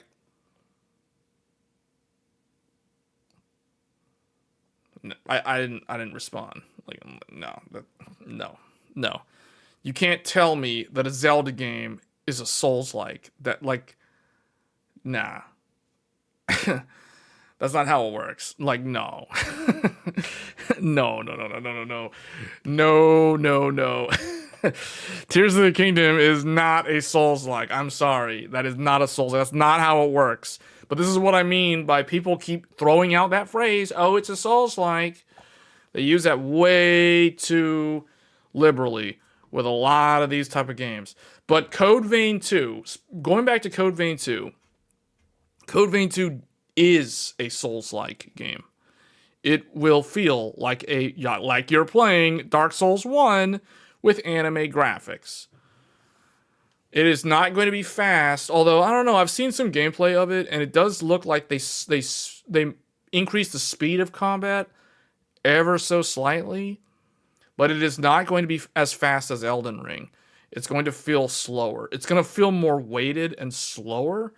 So it's really going to be more like Dark Souls 1 and Dark Souls 2. Maybe Dark Souls 3, but I don't know.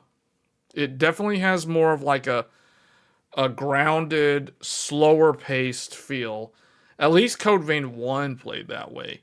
Code Vein 2 might be different. Code Vein 2, at least some of the finisher moves, the animations seem to be faster. But I don't know if the actual like dodging and attacking is faster. It might be a little bit faster, but I don't think it's going to be like it's not going to be Elden Ring Night Rain levels of speed. So, but I will be playing this next weekend, definitely. Until then, the only game that I will be playing is, other than like logging into Final Fantasy 14 to do the weekly raid, because that's literally all I do. I literally log in like once a week to Final Fantasy 14, and it takes me, I don't know, like 40. It depends. It's like around 40 minutes or so to clear all 4 of the Arcadian raid. I still haven't done the story mode, by the way, in Final Fantasy 14, so I'm technically behind again in that game. But it's whatever. I feel like that game has a really, really long roadmap this year. It's slow. It is slow. So other than that, the only other game that I will be playing through this weekend, and we'll be streaming it again, is none other than Arknight's Enfield. Yes, Arknight's Enfield has replaced Trails Beyond the Horizon because nobody seems to care about Trails Beyond the Horizon, which is kind of sad. So we will replace that game with Arknight's Enfield until Code Vein 2 comes out. When Code Vein 2 comes out, I will switch over to that game, and I will hopefully try to finish that game's story. I don't think I'm going to do a lot of post-game. I don't think I'll have time, to be honest, for Code Vein 2 post-game. I want to at least try to get through the story of this game before one of the biggest games, one of my most anticipated games, comes out the following week. So for those of you that tune in to the weekend live stream that I typically do on either Saturday evening, it's usually Saturday evening, but recently I've been doing a lot of Friday evening live streams that are gaming focused. So for those of you that tune in, let me bring up my calendar real quick. So I guess the 24th, Arknight's Enfield is going to be 24th. This is January 24th. If you tune in and you want to hang out, you can ask me tech-related questions that have nothing to do with the game. I don't have any problem answering those while streaming this game. And then Code Vein 2 will be on the 30th or the 31st or whatever. So this will be it'll be, I don't know, let me just put a window here. 30th through 31st. This will be 23rd through 24th. And then immediately after that, unfortunately, Dragon Quest VII Reimagined, I'm probably not going to play that game. I was never really a huge fan of Dragon Quest, the franchise. I will say this, though. If Dragon Quest launched not on the same day as Neo 3, I probably would have considered playing it. But this is going to be Neo 3. That's going to be February 6th and 7th. And this is like one of my most anticipated games of the year. And I've told you guys, like, most of my games that I'm interested in playing are coming out in Q1. So after March, there's not a lot of games that I'm really interested in, or at least games that I am tracking actively. So for February, we have Neo 3. And possibly, I'm looking at Crimson Desert, but I'm not 100% sold on Crimson Desert. One of the games that I am definitely going to be playing, though, is Resident Evil Requiem. Resident Evil Requiem, that will be at the end. So that's going to be the 27th, 28th.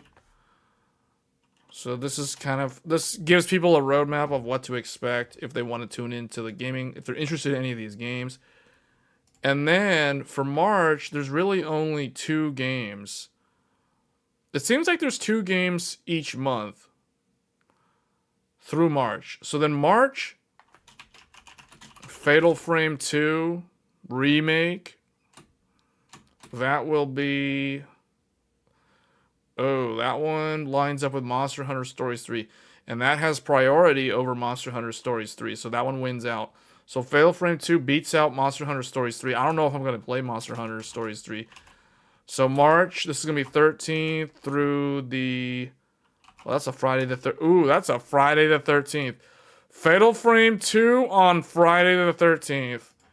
Wow. Whoa, was that planned? Like, wait a minute. Hold on a second. Did they plan that?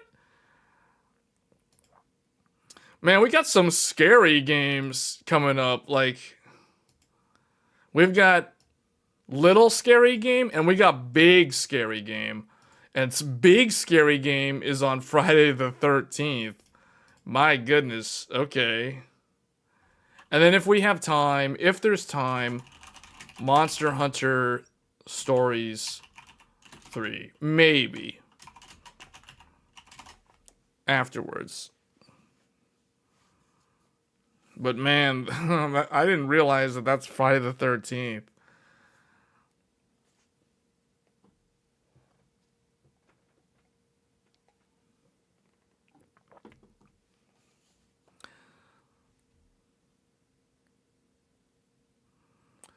$13 isn't a superstition in Japan, before it is.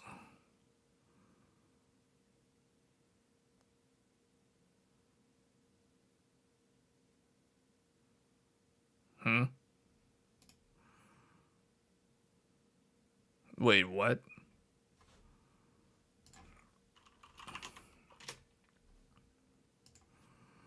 Four? No, that's not. 4 is an unlucky number, not because it means death.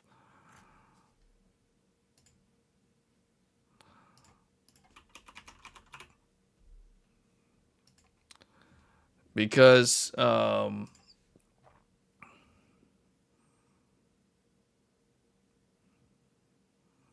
the pronunciation, there's a pronunciation of it can mean death, though. But the actual reason, the actual reason why 4 is not a preferred number is this is the reason. This is the real reason. That's like an old superstitious reason. But the real reason why 4 is not preferred in Japan... Oh, man, people are chatting over my little picture here. So I got to redraw it here. So the reason why 4 is not preferred in Japan... I'm going to draw 4 little dots here. There's a different reason. The reason is because 4 is an even number. 4, if you have a group of 4 people, you cannot easily have harmony if you have to make a decision. Meaning, someone's always going to be left out if the majority wins, which so be it. But, so like, let's say 3 people vote one way, the 4th person votes no, so the 4th person has to get in line and follow along. But what happens if 2 people vote one way and the other 2 vote a different way? Now you're at a standstill. Now you can't move forward because the 2 and 2, you don't have a majority vote, so now there's a problem here. Now you have broken the harmony. The social harmony has been disrupted within this group. because they're at a standstill. That's the reason why they don't like doing things with 4, because it has the potential to disrupt harmony. But yeah, the old reason with the whole death thing, I mean, kind of, but modern Japan, not really. It's more of social harmony reasons why 4 is seen as an unlucky number, because it's not an easy number to reach agreement. And the thing is, if you choose, like in the earlier example, like if 3 vote one way and this guy votes a different way, I mean, it's not good for him, right? Now he could potentially become a bad apple because he doesn't agree with the other 3. So you don't have harmony. Now, ultimately, if you have 3, you always have, like, okay, let's say this one votes one way, this one votes another way, but now you have a tiebreaker. You always have a tiebreaker, so you can always come to a decision that the group made based off of the voting decision here. So that's actually the more like current reason. I kind of wanted to throw that out there because a lot of people think, oh, it's because 4 is like death. I mean, yeah, like in ancient times, yeah, but no, more of it is this way. It's like it's not an easy number to divide and make an actual harmonious decision. You don't have a tiebreaker, essentially. The problem is you don't have a tiebreaker. 2 might vote one way and the other 2 might vote a different way, and then now you do not have harmony. So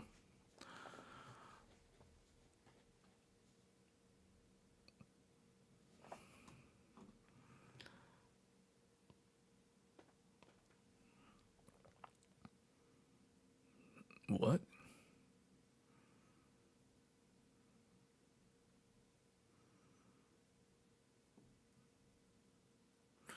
I don't think that has anything to do with what I was talking about. 4 square in the channel? No what? Huh? I think that's something else, though.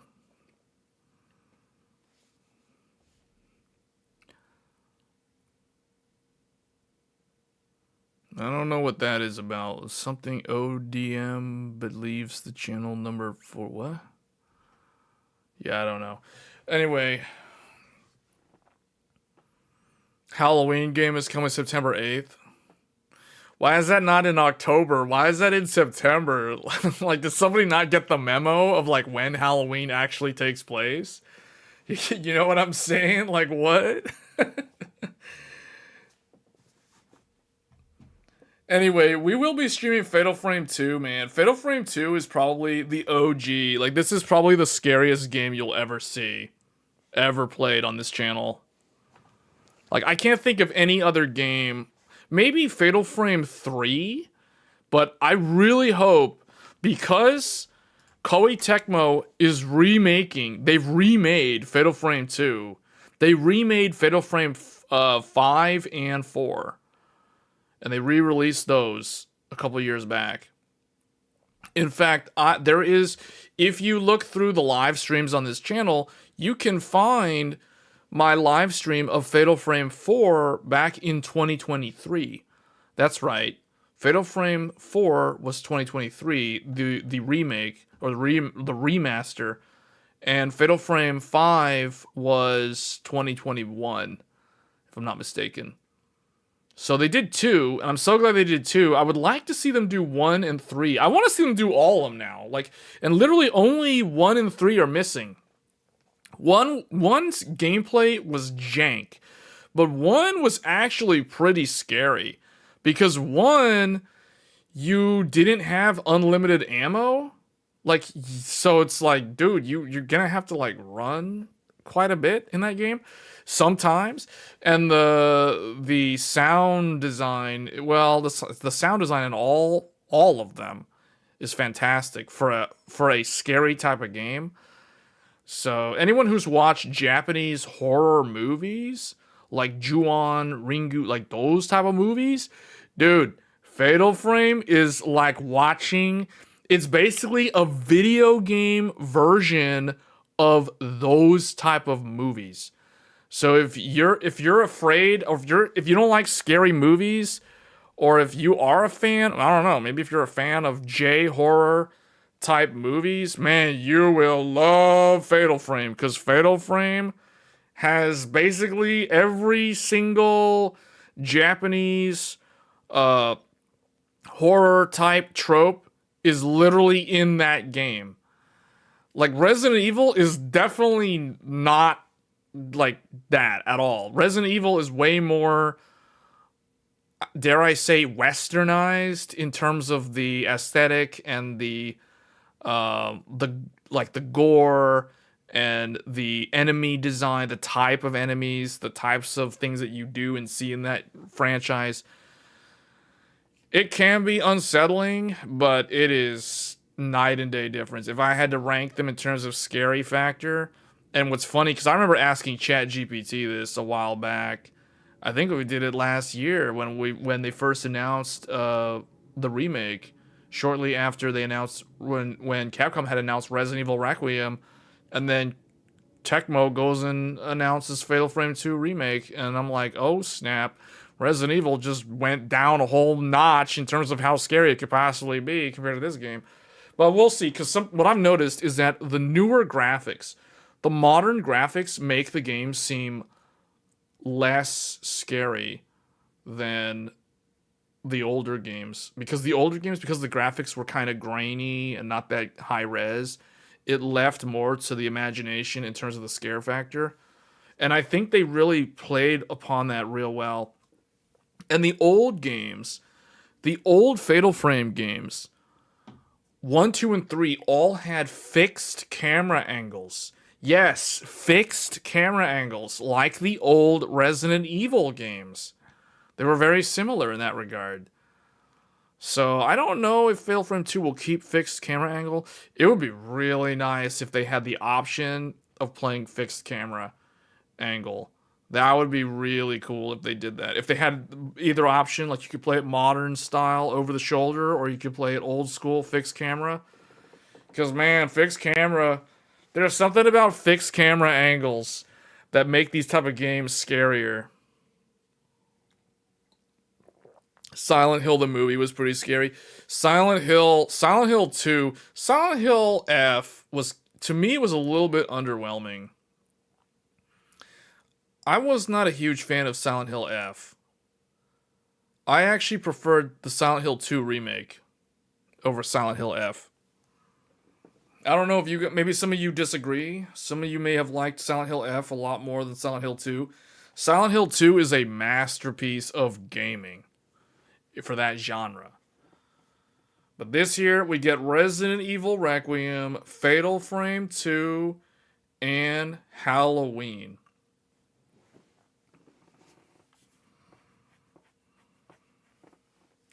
But yeah, these are basically the games. And then after that, I don't really think there's anything that I'm looking forward to this year. I could be wrong. There could be something that I'm forgetting. Duskbloods. Duskbloods. When does this release? I don't know. On Switch 2. Whenever that shows up. I guess Final Fantasy 14's new expansion, but that's probably going to be toward the end of the year. So, I guess, like, that's... So this year is running pretty light in terms of gaming. In terms of games that I'm interested in. And computer hardware is not really a thing this year. You know what I'm saying? Like, computer hardware is not really a thing this year. So, there's no, I don't know, like, there will be new computer hardware, but it's all at the end of the year. It's all, like, back heavy. It's all, like, Q4. Like, it's all, like, AMD stuff and maybe Intel, but it's all Q4. So, there's really, like, nothing. Q1, Q2, Q3, I mean, nothing. You know what I'm saying? Like, nothing really that interesting. Yeah, AMD might launch some updated X3D Zen 5 or whatever, but it's like, really? I mean, that's not that interesting to me. Unless you're someone who doesn't already have a Zen 5 X3D, then I guess, but it's like, hopefully you already have DDR5, otherwise, I don't know if the upgrade's even worth it, to be honest, so... How are people playing Bloodborne on PC?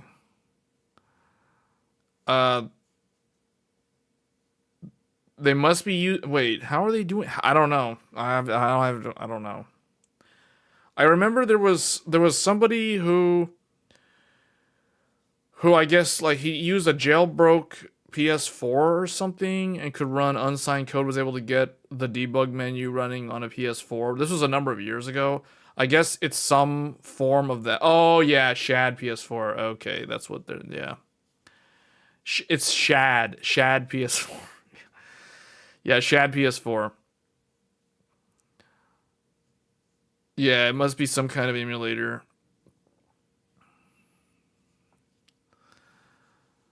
Yeah, you know, I don't understand. Maybe Sony just doesn't have the team that has the technical know-how to go ahead and update the game for like 60 FPS on PS5. There is no reason why Bloodborne can't run at 60 FPS on a PS5. Because Dark Souls 3 uses the exact same version of the engine, and Dark Souls 3 runs at 60 FPS on the PS5. So the only reason why people keep wanting to do all this stuff with Bloodborne is because Sony never bothered to update, and maybe they had to go and get From Software to do it, but From Software probably didn't bother at that point.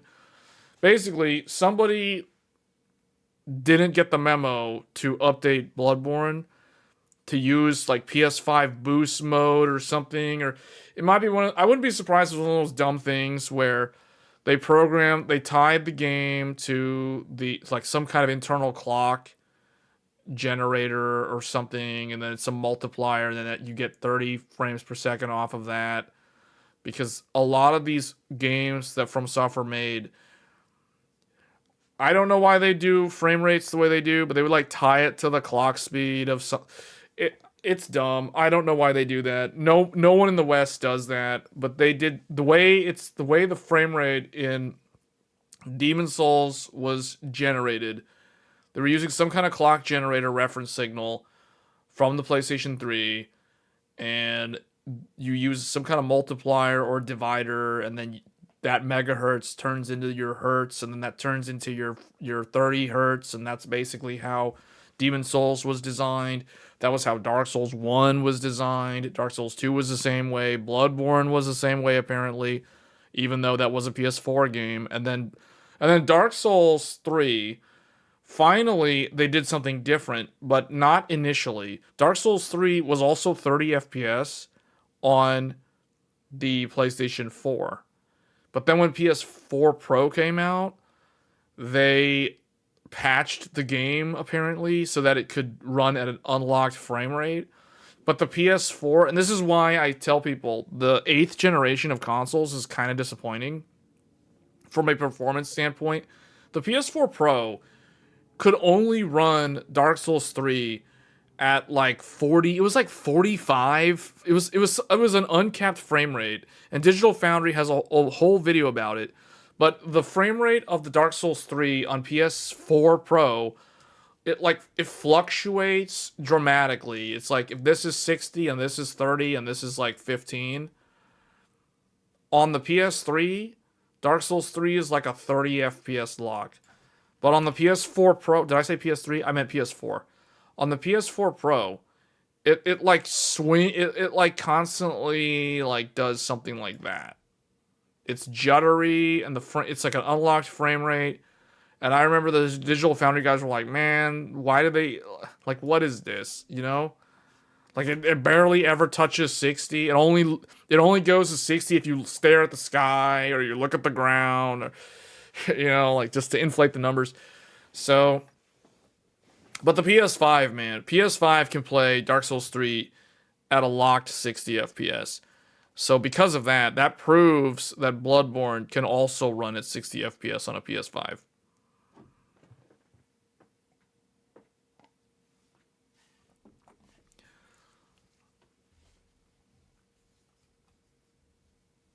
You're not playing GTA 6, Fable, or Trails. Oh, you're asking if second chapter, you're right. Yeah, second chapter I will be playing. GTA 6, I don't know. I'm not sold on GTA 6. Keep in mind, I have never played GTA 5. I never played GTA 5. I never played GTA 4. Actually, is GTA 4 San Andreas, or is that the one with the Nico guy? GTA 4 is the Nico guy, right? I've never played. Okay, I may have played like one mission because my friend had the game on PS or on Xbox 360 or something or whatever. I mean, I think I played a little bit of GTA 4 back in the day, but I've never played GTA 5. I've seen a lot of gameplay and I've seen a lot of like videos about GTA 5, but I've never actually played the game. Like to this day, I've never touched the game. Like out of all the computers that I have never downloaded GTA 5 on any of the computers.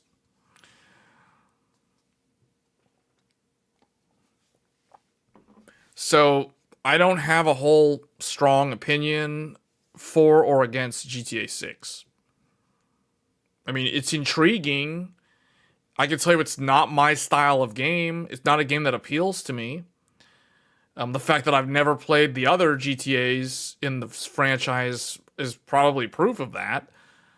But hey, Nico's the Nico game, yeah. And I've never played any of the older ones, like GTA 1, 2, and 3. I think I may have seen some of GTA 3, but I never played it. I never owned the game. So, I don't know. I know it's a big franchise. It's just one that I never really got into. I played the original Fable on the original Xbox. So, I've played Fable. I never played Fable 2 because I never had an Xbox 360 until now. But I don't know if I don't know if I'll bother playing the old Fable games again. So Fable, I don't know. Like I played Fable 1 all those years ago, and to me, I just don't have a lot of nostalgia when it comes to remembering Fable. I mean, I still remember it. I like how you could play as a caster or a battle mage or a regular like melee character. It had a good combat system. So it was kind of like Morrowind, except you could see your character. So, yeah, Fable 1. I mean, I played Fable 1, but I never played Fable 2. And that was pretty much it. So, will I play Fable? I don't know. I don't know. Same thing with GTA 6. I don't know if I'm going to play it.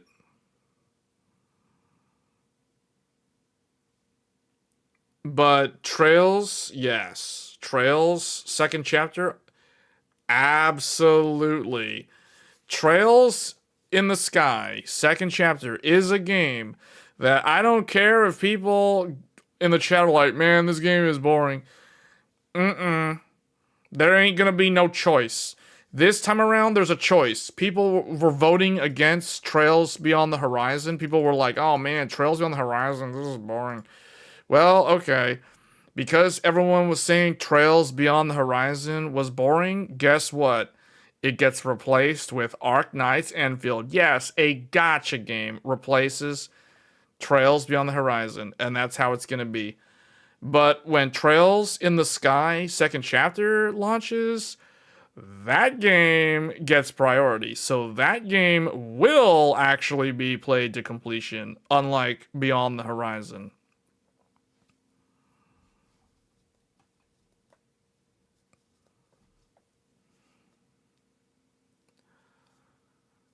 Have you ever seen the movie Halloween?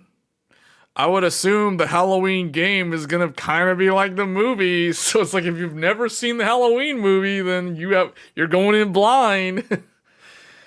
If anybody recognizes the name Michael Myers, like that's what that is. So I don't know if I'm gonna play Halloween. I'm not a huge fan of the franchise, the movie franchise. I remember the first Halloween movie was really good. Which one was the one that was weird? Remember, was it Halloween 3? Is Halloween 3 the one where there's no Michael Myers and instead it's like a movie about like children and these masks and stuff? You guys know what I'm talking about? Is that Halloween 3 or is this like a different movie? Halloween 3 is the one that doesn't have my. Yeah, Halloween 3. Yeah, yeah. That's why I remember it, because it's like, where is the guy? Like, what is this movie? You know, like these scientists with these things, and they're like selling these masks for children. Halloween 3. What if they make another game like that's based off of Halloween 3? You think it'll be successful? Halloween 3 is just kind of, I don't know.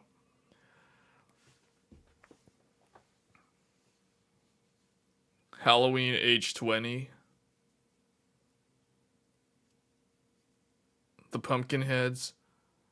Halloween 3 scared you? Like, what? I found Halloween 3 like, what is this? You know, like I think the original Aliens movie is scarier than Halloween 3.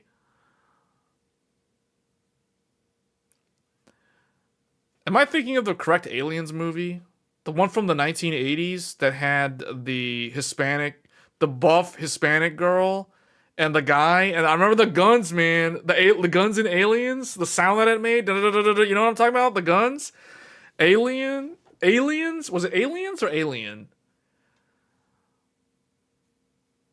The one where the way they acted in that movie was just so 80s. It's like 100% high octane 80s, 100% of the time.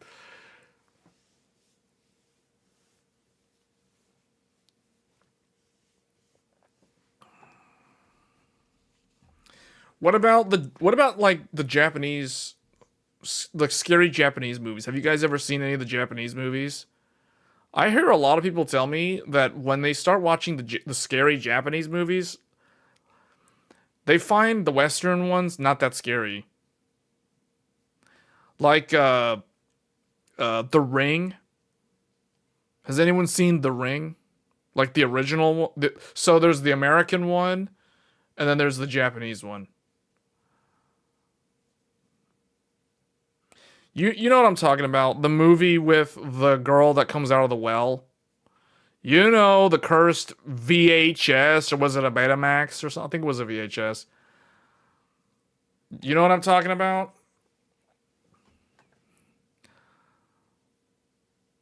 One missed call, one and two. The originals get Japanese key. Hey, what about? Has anyone seen Dark Water or Pulse? Walking Upside Down Girl? Wait, what? Walking Upside Down? Are you talking about the American one? I don't remember. I didn't watch the whole American one.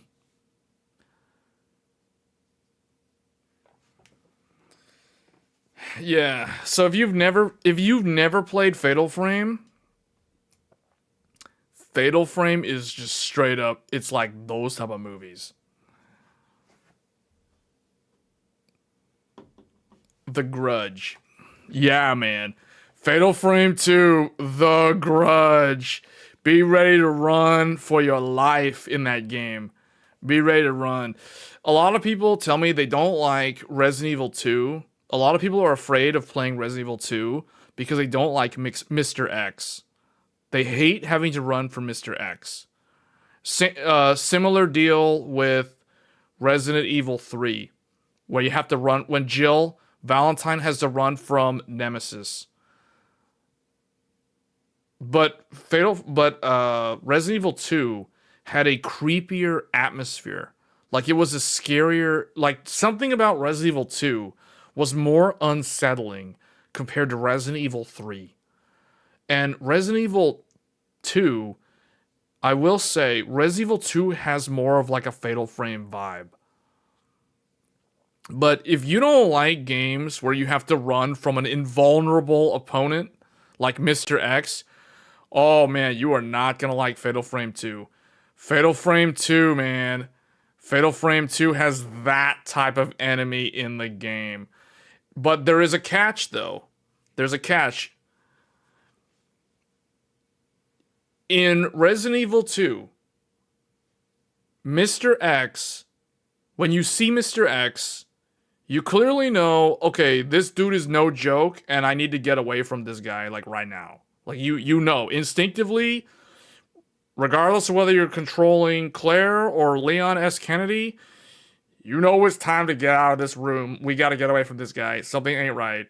Like, that's the kind of vibe. It's a natural thing. Like, Capcom is so ingenious at making that in the game. In Fatal Frame, you know how you have to run for your life? If the screen, if the game screen, if the color goes black and white, if it's black and white all of a sudden, it's time to run. It's time to run. Run, run, run. If it goes black and white, if there's no color, if you open a door and you go in a room and all of a sudden it's black and white in the room, oh yeah, get out of the room. Turn around, get out of the room. Oh man, get out of the room. So Fatal Frame has that kind of thing. So you know, before you see the enemy, if you walk into a room and there's no color on the screen, it's all black and white, it's time to get out of this room. Like, we're not gonna be in here very long. I can tell you that right now. So, like, that's the type of game that Fatal Frame is. So if you like that, if that is thrilling and exciting to play those type of games, it's like, oh, you gotta solve a puzzle. You gotta go find these 3 little things hidden around the game world, hidden around the building somewhere.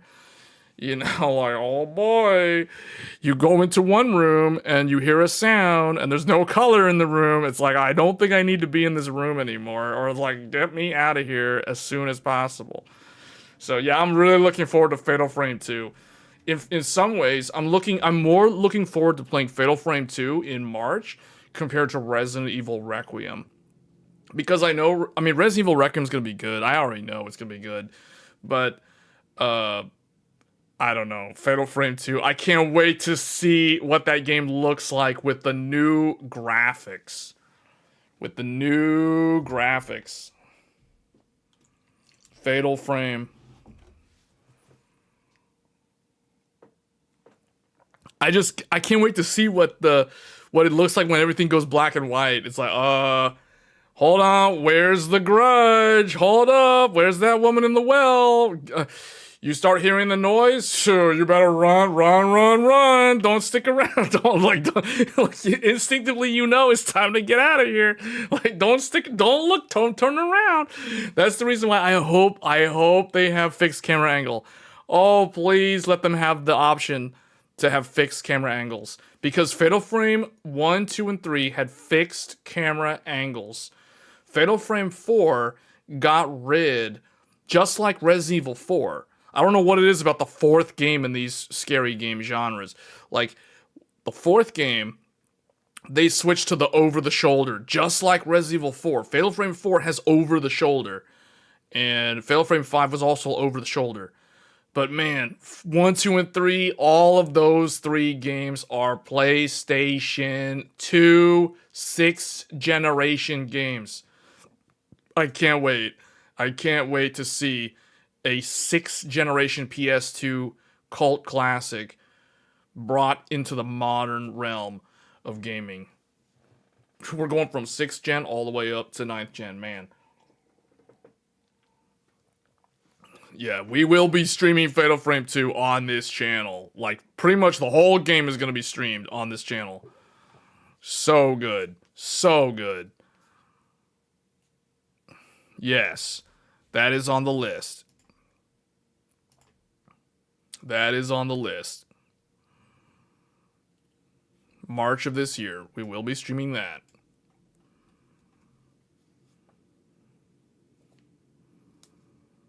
Code Veronica, the rumor is the next game, the next Resident Evil game to be remade is Code Veronica. Are they ever bringing back E3? No, because the body that maintained that organization is gone. It basically disbanded. Wasn't it like the pandemic finally killed it off completely?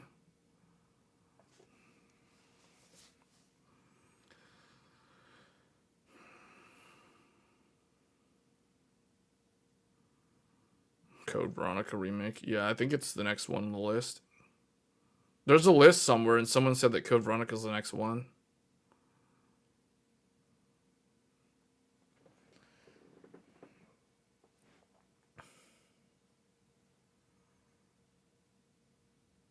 You know, what I could do, now that I'm thinking about these old games again, you know how we recently did a retro stream? We've been doing retro streams on the weekends for the last like 4 weeks now. Yeah, because we did Xbox, then 360, then PS2 and PS3. Technically, I could stream Fatal Frame 2, the PS2 original, on my PS3. I could do that. But I'll wait until we get closer to, well, I don't know.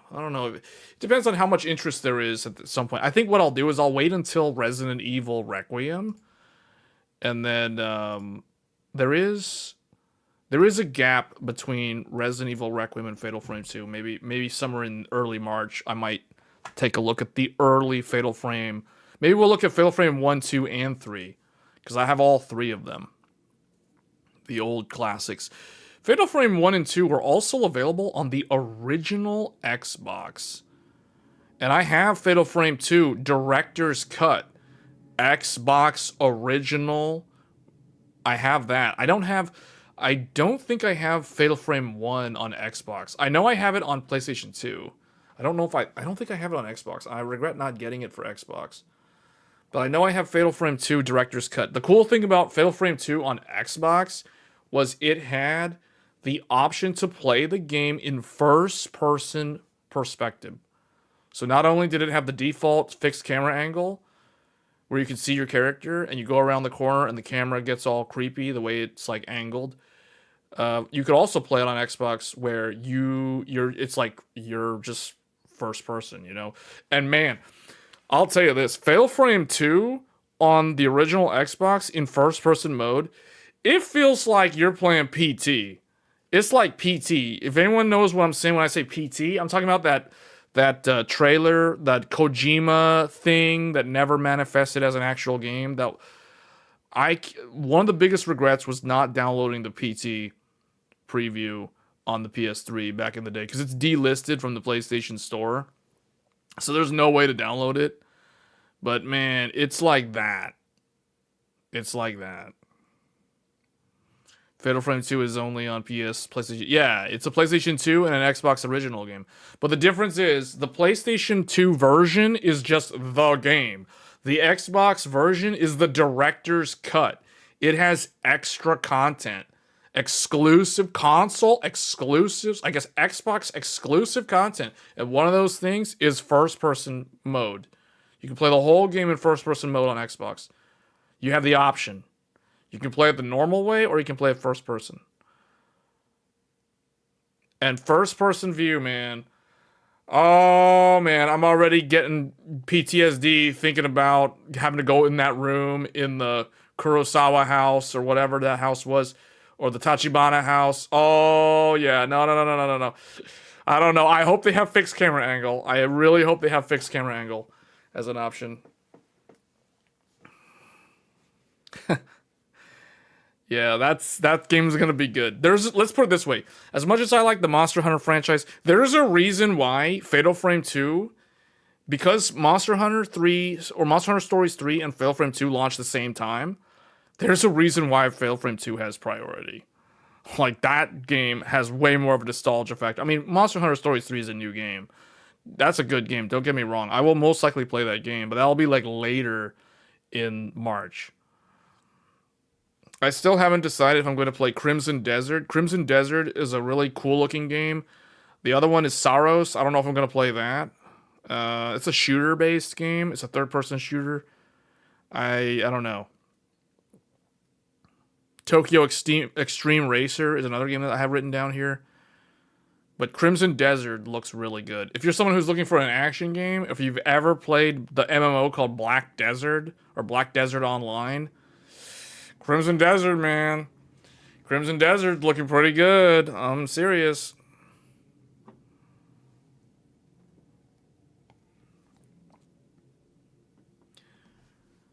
Fatal Frame 2 Crimson Butterfly is also on Steam. Yeah, that is the remake. You can pre-order it. That is the game that we will be streaming in March. That is the modern remake. The one that you see on Steam. That is the one that I will be streaming in March. So anyway, guys, Pragmata. When is that again? That's April. Oh, you're right. Why do I not have it on the calendar here? Yeah, I will probably play that. I like the demo. April 24th. Okay, that's Q2 though, so that's why I wasn't looking at it. Okay, I added that one. That one's for April. So yeah, we've got there's a big gap between Fatal Frame and Pragmata. Pragmata's the like end of April, or it's like almost the end of the month, not quite. There's like one more week. So Pragmata is basically releasing the same time that Expedition 33 released a year ago. It's like fast forward 1 year and you get Pragmata instead of Expedition 33.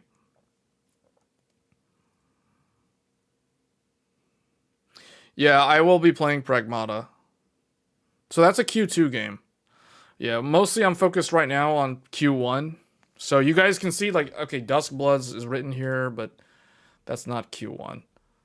So this is the lineup for Q1 of what to expect. What I will be playing. This is what I'll be playing. I'm not a fan of the 007 series. I don't know if I'm going to play that. So I'll have to look into that more if there's time. At some point, there was going to be a big Final Fantasy 14 update.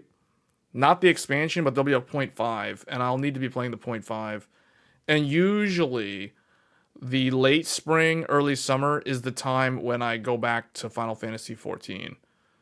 So that historically, that's what I do. I don't know. I kind of have my own gaming habits, if you will. So it's like, usually the summer vacation time, there's not a lot going on besides Computex. And then after Computex, there's like really nothing. It's kind of like a dead period. It's the summer. It's probably the most boring season for gaming. And that's probably why I end up playing a bunch of like MMOs and live service type games in the summer. But that's pretty much what I was planning on doing. I think last year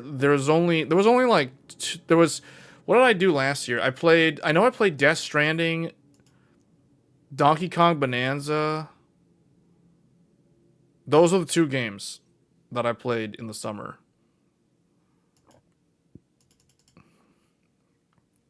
Yeah, Donkey Kong. Death Stranding was June. Donkey Kong was July. We had the Switch 2 launch, though, last June. And that was what really made last summer feel really different because you had a new console launch.